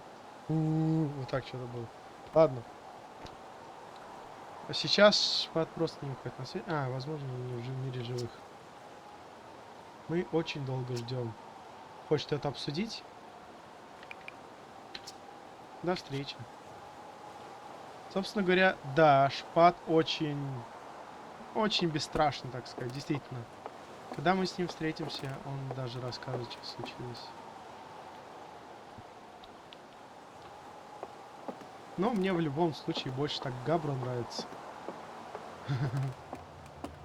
Офигенный чувак. В общем, мы, кстати, к нему первым и полетим.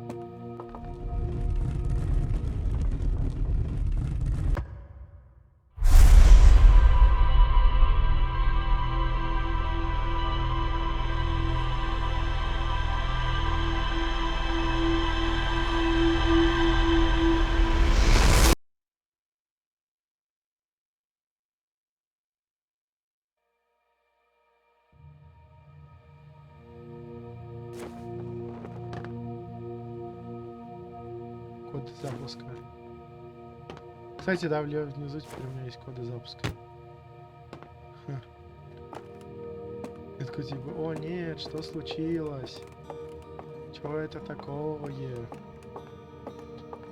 Ну, естественно, я помню, что это такое. Здравствуй. Ты ничего не скажешь? Нет? Ну ладно. Сейчас с кем-нибудь, да, обсудим это. И, кстати говоря, есть один сейчас прикол. Так, стоп, а здесь кто? Жила. Да, сейчас хочу узнать, кто такой Жила. Собственно говоря, я ничего не нажимаю, просто так иду. Оп. Эй, как тебе статуя на мае? Так вот, есть, короче, бортовой журнал. И по сути есть ачивка за то, что ты соберешь весь бортовой журнал.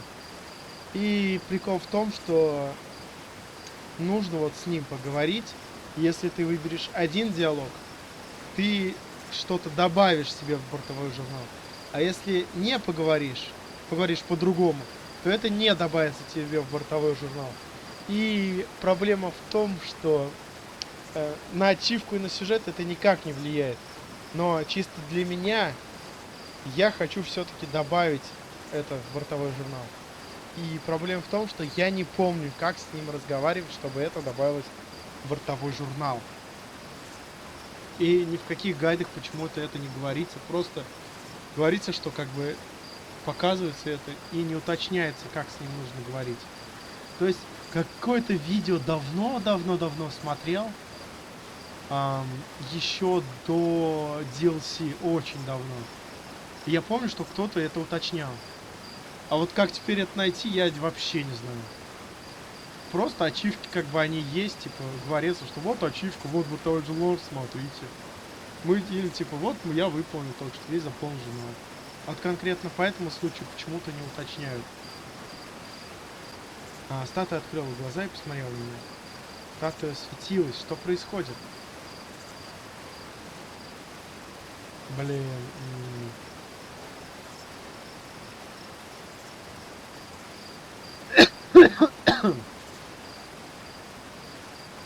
Дай. Погоди, что статуя сделала?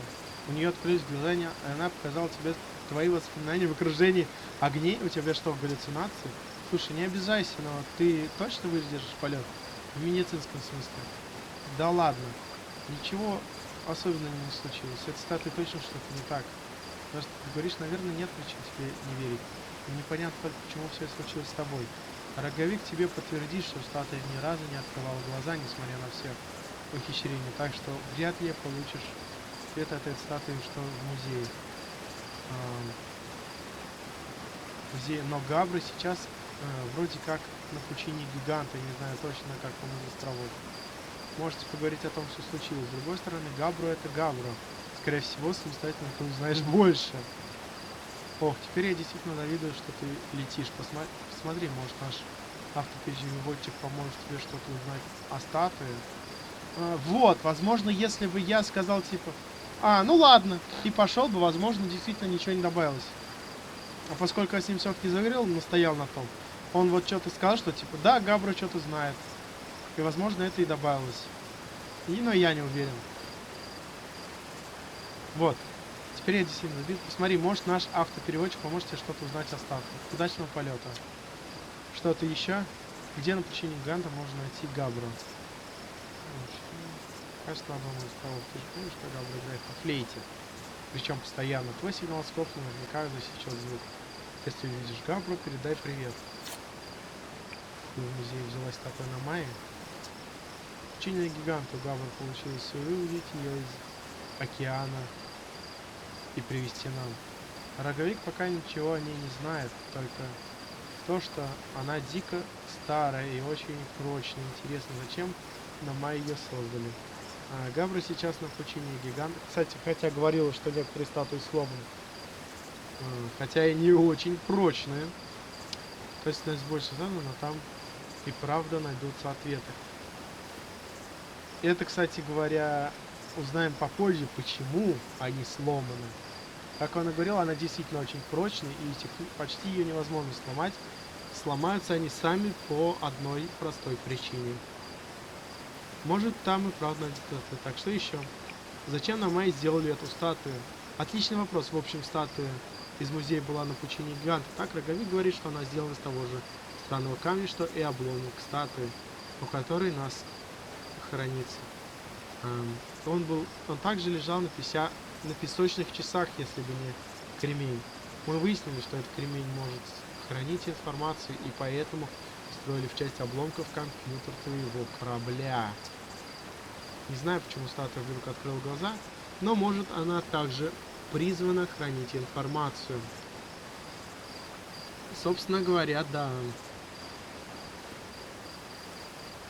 И вот это очень важно, что он сказал, в компьютер моего корабля такую же похожую, так сказать, систему внедрили.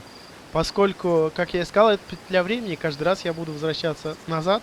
Ну, собственно говоря, сейчас это и продемонстрирую. Сейчас вроде уже все началось. Собственно говоря, поэтому и остановил диалоги. Время во время диалогов остановлено. Функция такая есть. Вот. Ну ладно, дальше все объясню. Не знаю. И вот. И, собственно говоря, если бы мы просто каждый раз возвращались обратно, то мне бы приходилось каждый раз компьютер корабля вот этот заново восполнять. Но поскольку у них есть функция записи, вот в таком же, как и вот эта статуя, она каждый раз сохраняется. И не приходится открывать их заново. Вот. Не знаю, почему за это... Можно хранить информацию. Да. Ну. Что-то Чё у меня застыл 6% FPS? Ну чё ты виснешь? Давай.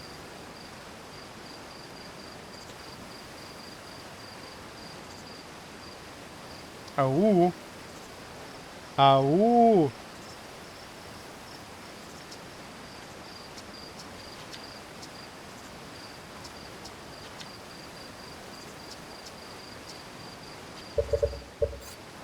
Что происходит?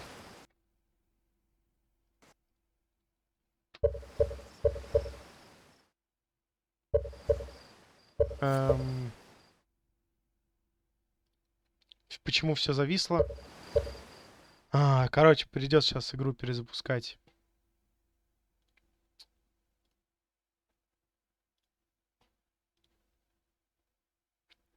Не знаю, то есть в обычном в игре такого нет, это с компьютера у меня какая-то фигня. Сколько в эту игру играл, никогда такого не было. То есть в Ender Lilies, да, то есть она частенько вылетает, когда долго ничего не делаешь. Но в этой игре что-то, не знаю, говорю, сейчас конкретно, скорее всего, проблема в моем компьютере. Потому что он сейчас уже лето потихоньку становится, духотища. Вентилятор включил он и на меня, и половину на компьютер так пытается дуть. Надо будет достать вентилятор побольше, собрать его. У меня, не, он в другой комнате разобранный лежит. Это я вниз поставлю под компьютер, прям что в компьютер дул. Ну, это к следующему стриму. Завтра. Завтра я, возможно, если никаких, так сказать, отклонений не будет, потому что они что-то в последнее время прям частенько случаются. То дела там, то болею, то чё.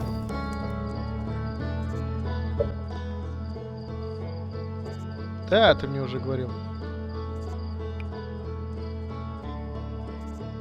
Да нет. Да стой.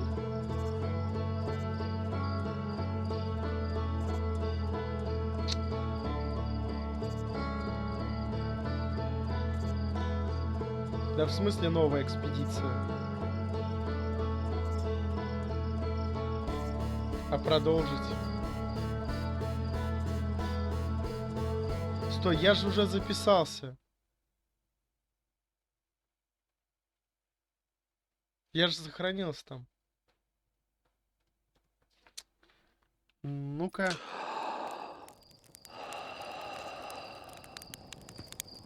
Только не говори, что сейчас. Вот, собственно говоря, да. Начинаем с того, что вот этот спутник вот этой планеты начинает ломаться. Чё? Что-то его ломает. Да, блин. Нужны коды запуска.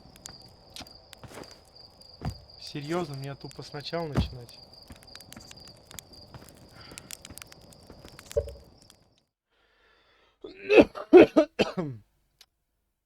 И что мне делать в такой ситуации?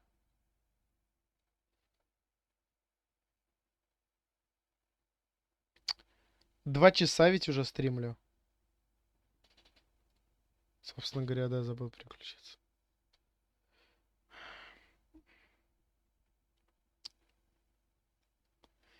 Пу-пу-пу-пу, пу-пу-пу.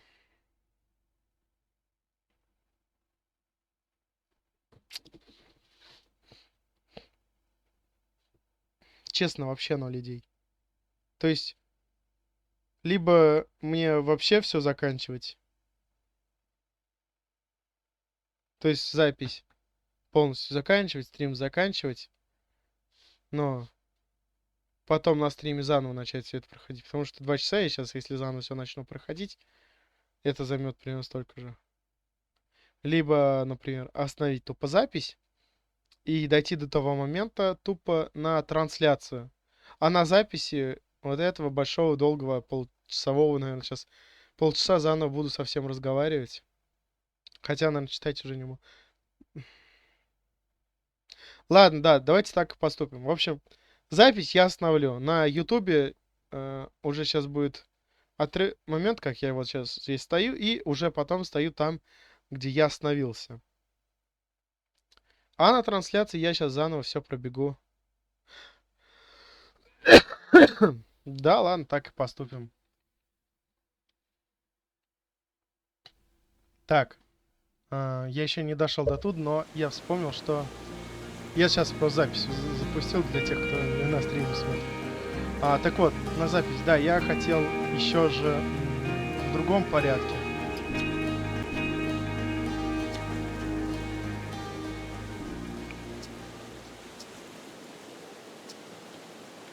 Попробуйте их найти.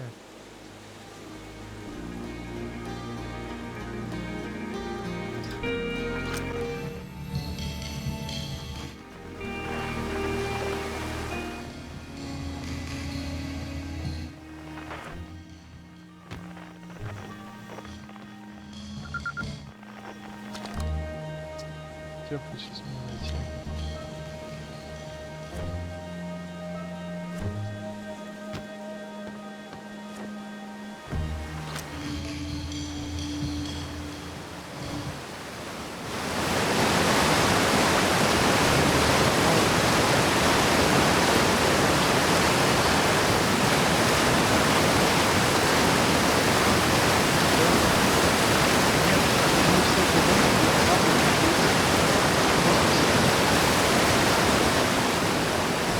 Так, ну-ка. Еще раз что-нибудь она скажет, нет? Нет, все молчит.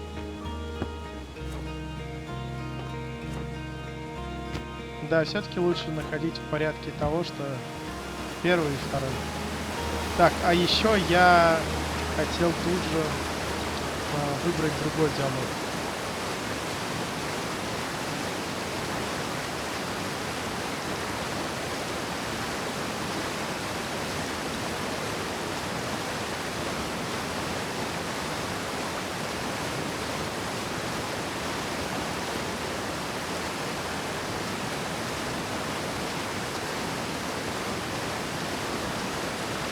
Мне так рассказали, я бы все-таки не из обманщиков, ну, вроде бы. Если только один способ проверить, сделай цветами почему гиганта. Хочешь что-нибудь рассказать? Не знаешь, где роговик? Роговик ставлю свой улов в штовую обсерваторию. Правда, улова пока нет. Но как только что-нибудь поймаю, смело поставлю. А роговик всегда в обсерваторию. Что ж, дальше запись останавливаю. Ничего, отклонений больше других не будет. Так, запись запустил. Все, я снова дошел до этого момента. Не знаю, что случилось, но...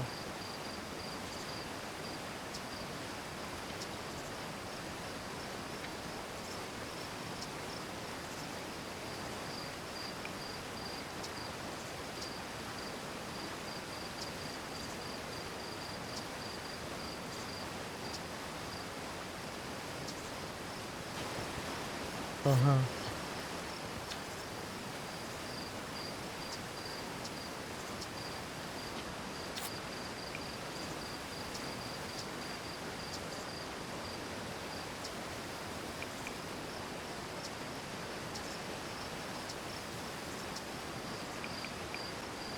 Интересно, найду ли я в космосе что-то интересное?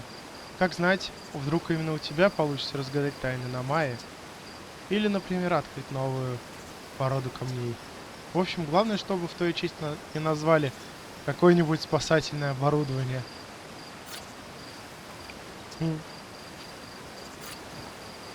Что ж. Да, и теперь я могу спокойно идти в самое начало.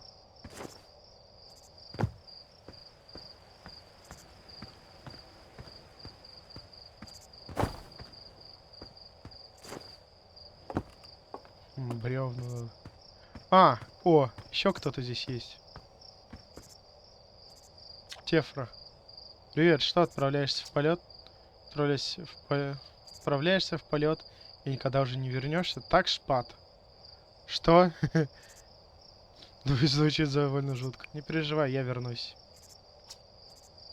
Ты говоришь прямо как Шпат. Главное, чтобы для тебя все не закончилось так же. Если ты не вернешься, роговик будет грустить. Роговик. Ща.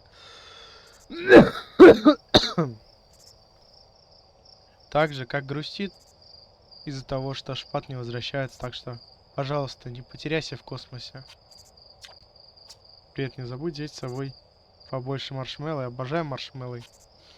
Кстати, да. Есть одна офигенная механика. И даже ачивка. И вот я возвращаюсь в самое начало. Собственно говоря. Маршмеллоу. И костер. И я могу задремать или пожарить маршмеллоу.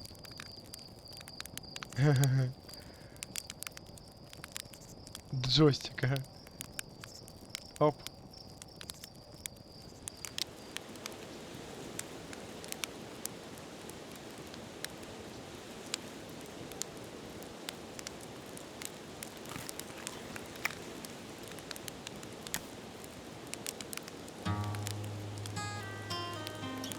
Да, и так он просто не ест. А если я все-таки его приготовлю, вот он начинает желтеть. Я могу, оп, и уже могу съесть. А еще я могу его сгореть, потушить, бросить, заменить,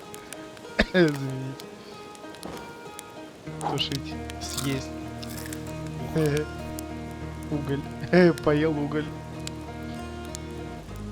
В общем, забавно. Да, и могу также задремать.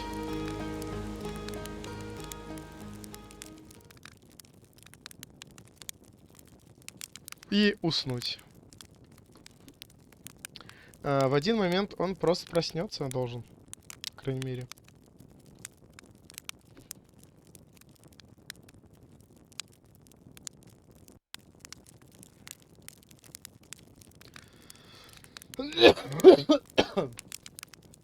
Что ж. Будем ждать. Я просто не помню, сколько на это нужно времени. А, кстати, точно, я же на записи хотел сказать, что... что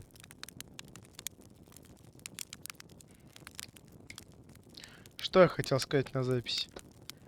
В общем, четвертый тот первооткрыватель, так сказать. Да, это та инструктор, где в пещере там чинили, без глаза одна. Я подошел, действительно она. Я, правда, уже не помню, как зовут.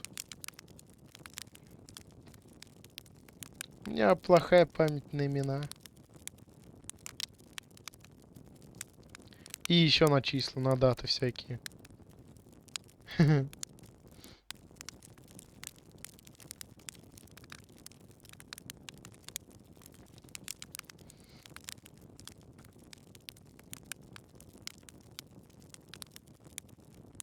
Что ж, я просто буду ждать, пока он досчитает определенное время.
Не, уже 7 минут. Прошло очень быстро. Ну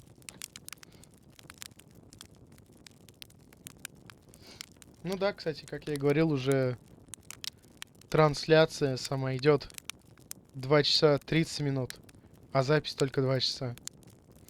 Я говорил, какие Не зря запись остановил, да? Сейчас смотрели полчаса, как я все заново там все это делаю.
Блин, пока звук, наверное, микрофон... А, не могу никак сделать, к сожалению. Включить микрофон не могу, потому что нету мышки. Чтобы появилась мышка, мне нужно проснуться и закрыть. И на Escape, короче, нажать, тогда мышка появится. А на наушниках, к сожалению, на этих нету кнопки выключения звука. Да и на отдельном микрофоне нету. Вот на первом, где микрофон плохой прям микрофон был, вот там была возможность остановить звук. А здесь, к сожалению, нету.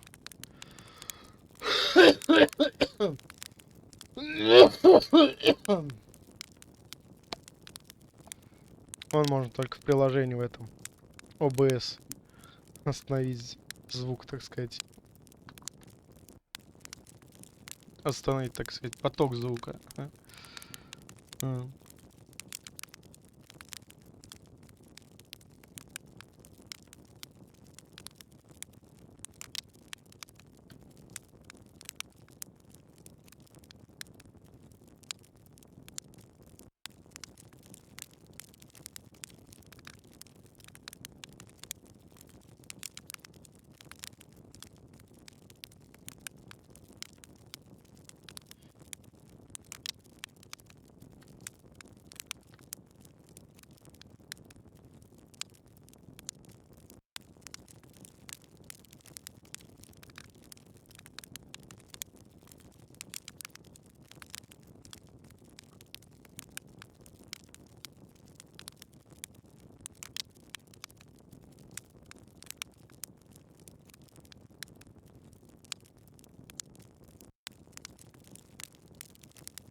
О, о!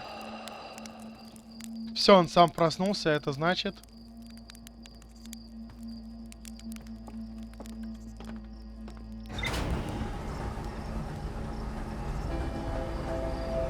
Пора смотреть на шоу.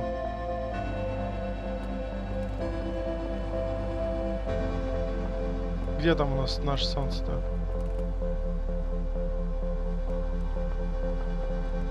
Хотел сказать, придется в корабль сесть, чтобы это увидеть. И да, музыка заиграла.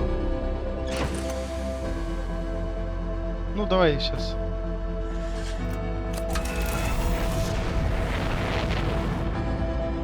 Где там солнце? Вот.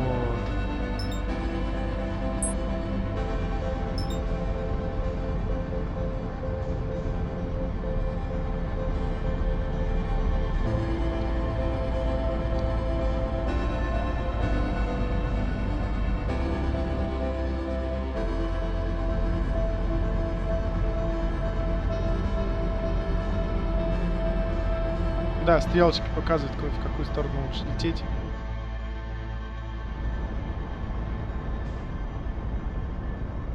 И да, оно стало с красным гигантом. И сейчас будет происходить кое-что интересное.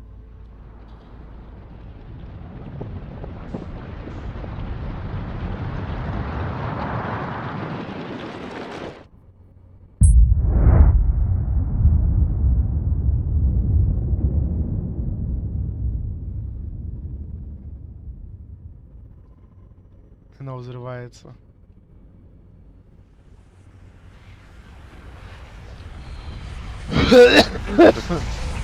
И энергия все поглощает.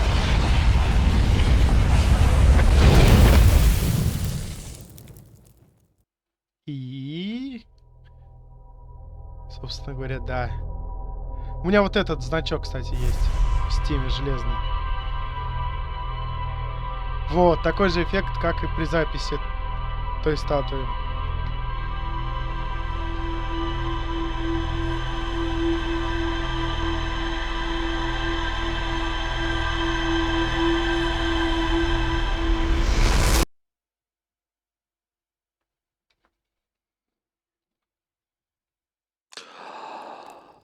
Вот, и мы начинаем снова сначала наш день. Но теперь у нас есть коды запуска, мы их помним. Собственно говоря, да. Эта статуя записала нас и сохранила за 22 минуты до взрыва солнца. У нас есть ровно 22 минуты, чтобы пройти игру.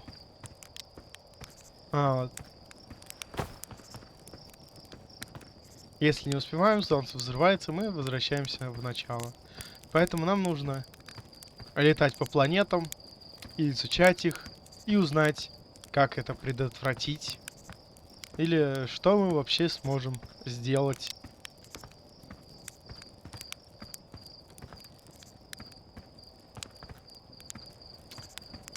Вот. Да, пока летать сегодня в этом стриме мы по планетам не будем. Я сейчас просто буду ходить и разговаривать снова со всеми, поскольку все готово, можно стартовать. Вперед, если у тебя... Мы что, сейчас умерли? Плохой сон приснился? Ты до сих пор выглядишь сонно. Не могу подтвердить твоего утверждения о гибели. Я знаю, что спать под звездами перед полетом традиция, но как-то по мне после этого нервы ни к черту.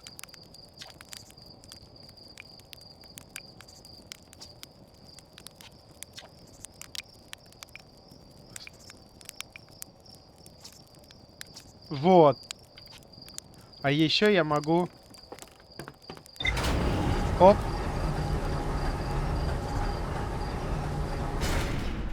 Собственно говоря, и да. И вот он, корабль.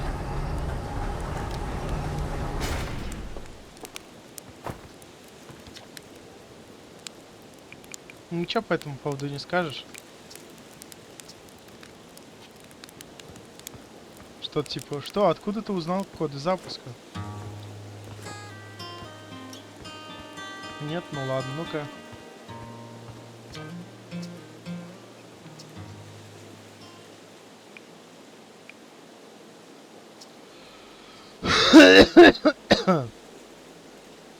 Мы буквально на днях переквировали управление и установили ускоритель получше. Может, захочешь запустить?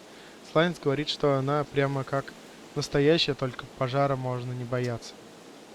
Попробуй приземлиться, покажи, что умеешь. Ну да-да-да. С этим заново разговаривать не надо, а вот с кем-нибудь другим.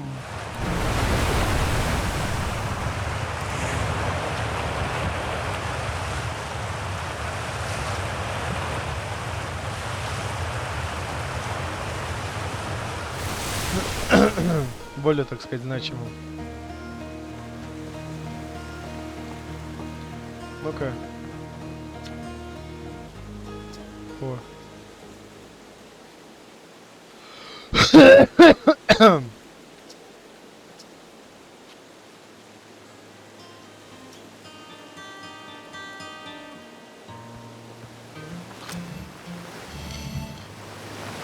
Ой, блин, ну-ка настройки. Я сейчас звук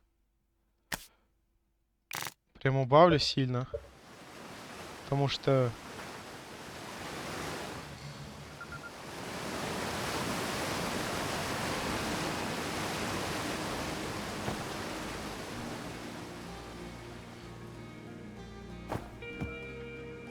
Да, блин. Наверное, потому что у меня сигналоскопа в руках не было. А! Точно, я вспомнил. Ну, давайте сейчас это. Кажется, если я не ошибаюсь. Сейчас знаете, что сделаем?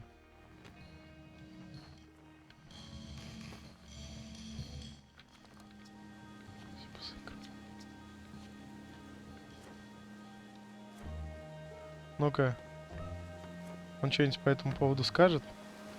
Что я ее типа нашел.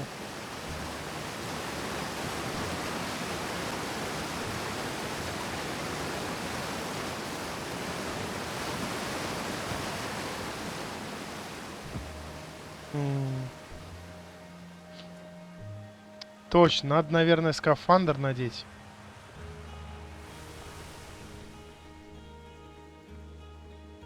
Кстати говоря, сейчас уже время считается.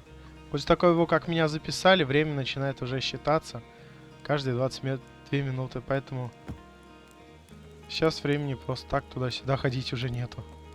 Я и до этого тупо 2 часа ходил. Так бы уже все закончилось. Но вот пока не записался. Так, вот. И теперь мы можем надеть скафандр. Маленький разведчик. Смотрите на горизонт. Освещайте тьму. Находите зоны риска. Исследуйте местность. Здесь есть тот самый кристалл, который дает мне гравитацию, чтобы я здесь мог спокойно ходить.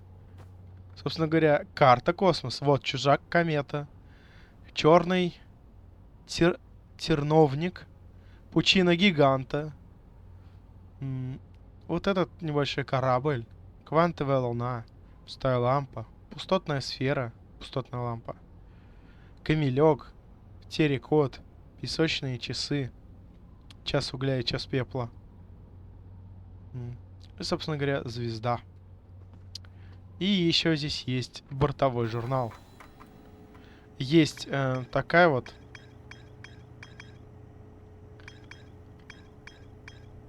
Вот. А есть режим слухов. Вот.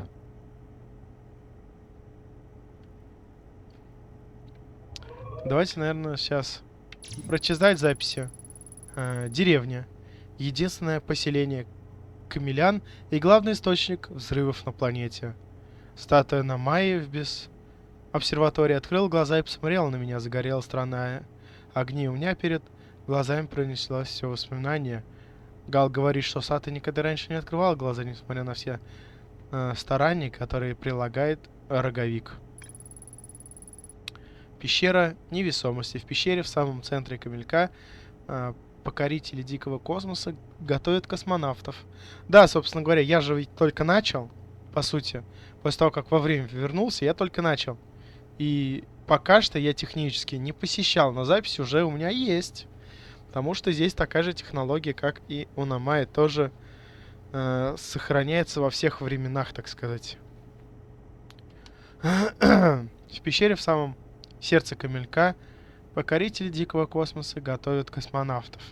Очередной спутник Жилы отремонтирован. Очередной спутник Жилы отремонтирован. Да, Жила, собственно говоря, ее зовут. Ну, чё лагает опять? Так. Лагерь, где живет Эскер. Кажется, Эскер до сих пор на Тереконе. Туда уже давно никто не прилетал. Надпись Намайи в обсерватории говорит о том, что на Тереконе было какое-то устройство, которое нуждалось в настройке.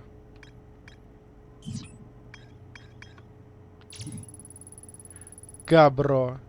Гал говорит, что Габро повторно исследует пучину гиганта, пытается узнать больше о статуе Намайи в обсерватории. Ничего подобного! Как только мы увидим Габра, мы поймем, чем он занимается. К сожалению, на солнце там поближе подобраться нельзя. Собственно говоря, да, режим слухов точно такой же.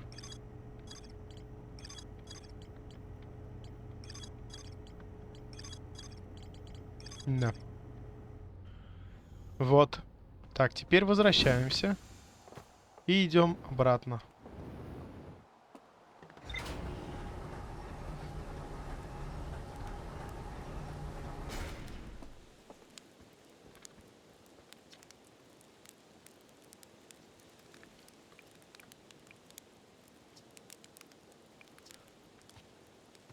И, собственно говоря, теперь у меня даже есть карта планеты, на котором показан мой корабль, Северный полюс, Южный полюс и всякое такое. Мой путь, мой пройденный путь.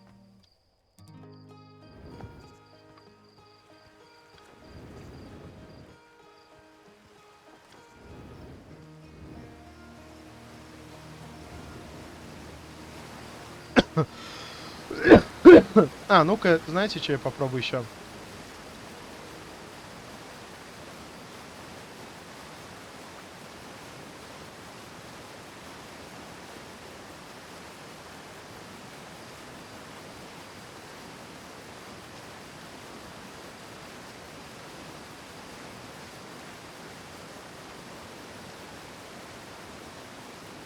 Выдерживаю, говорит, драматическую паузу. Вода не пускала, да? Ну, это же состав Гаврила. Не знаю, что водится на той планете. Но Гавра до сих пор содрогается от ужаса. Всем нравится слушать новые истории у костра. Ты тоже привези каких-нибудь. Обязательно.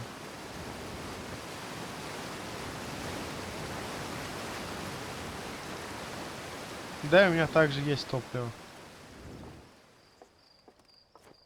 которое можно восполнять на... Кстати, да, осторожно, поблизости обнаружена материя. А еще я могу также посмотреть карту. Кстати говоря, что-то взрывается вдалеке.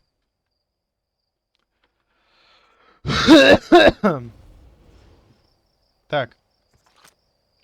А еще у меня есть взять разведчик, и там опасность. Видите, пишет, что там опасность.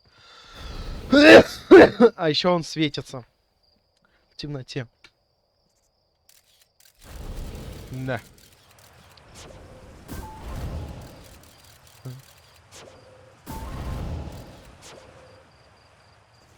Довольно забавная вещь. Так.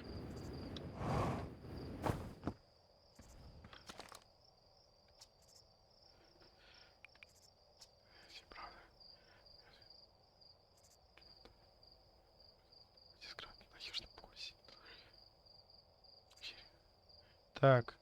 Слушай, в пещере невесомости спутника было... Ну, это то же самое, да?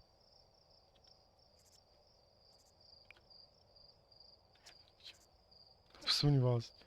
Нет, ладно. То получше, что все терновники... А, все тренировки были впустую. Не подведи, покоритель дикого космоса. Да. Кстати, даже показывается, где у меня корабль. Так.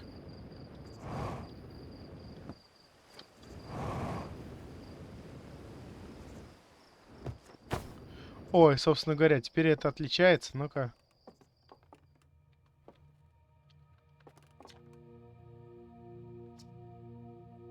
Открыть глаза. Раньше они были закрыты. Надо было сразу об этом сказать. Они были закрыты, а теперь открылись. Мы не знаем, почему произошло, потому что это никто не видел, но это невероятно. Может, надо сказать Габро.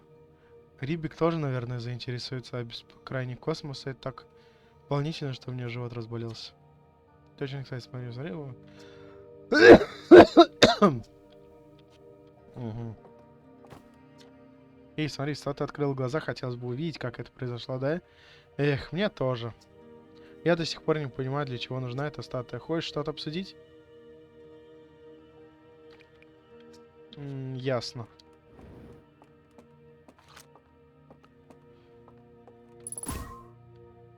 Обнаружен неопознанный сигнал.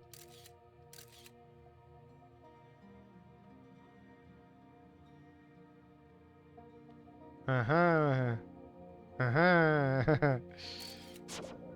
Ага. Так, ладно.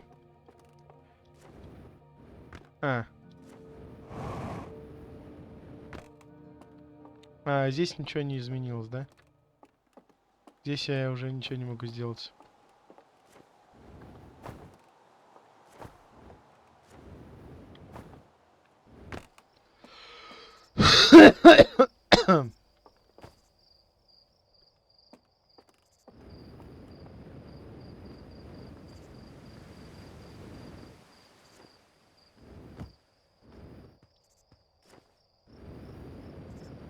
Ну что ж.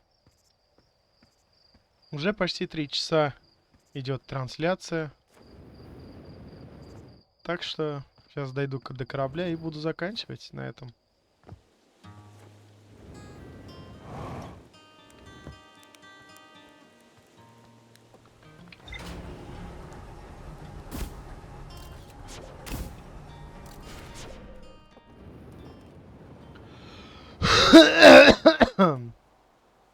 Да, довольно забавная вещь.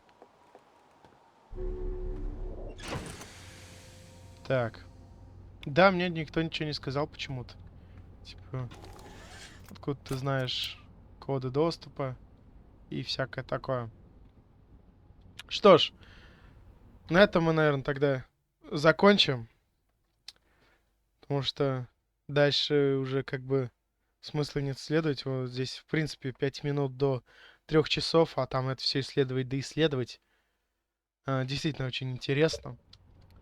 А также здесь есть... Зачем эта красная кнопка? Вот зачем. Да, достижение есть такое. Зачем эта красная кнопка? Типа, и что мне теперь делать?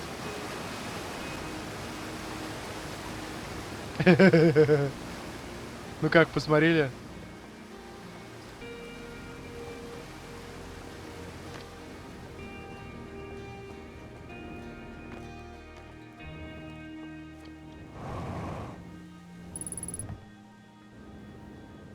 Типа, и что мне теперь делать?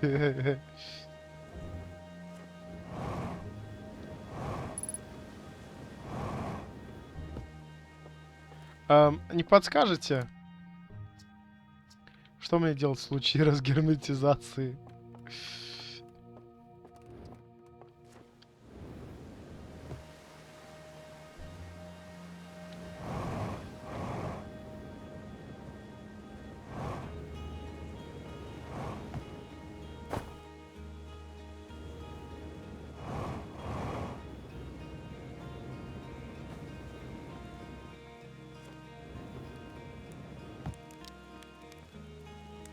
Эм.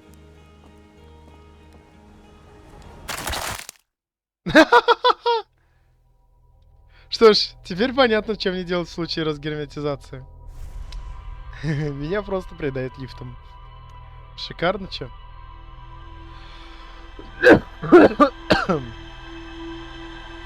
Продумали хоть, да, это? Ну, все. На этом точно можно заканчивать.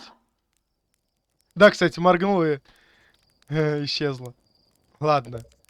Что ж, давайте сейчас ровно здесь на записи будет 2 часа 30 минут.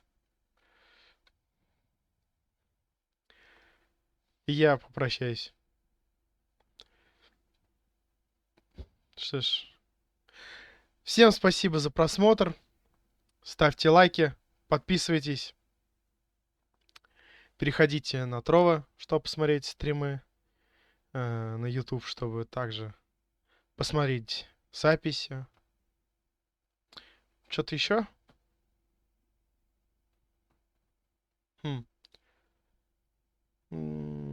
Комментируйте, я сказал уже. Вроде нет. Комментируйте, да. Определенно комментируйте. Что ж, Всем пока.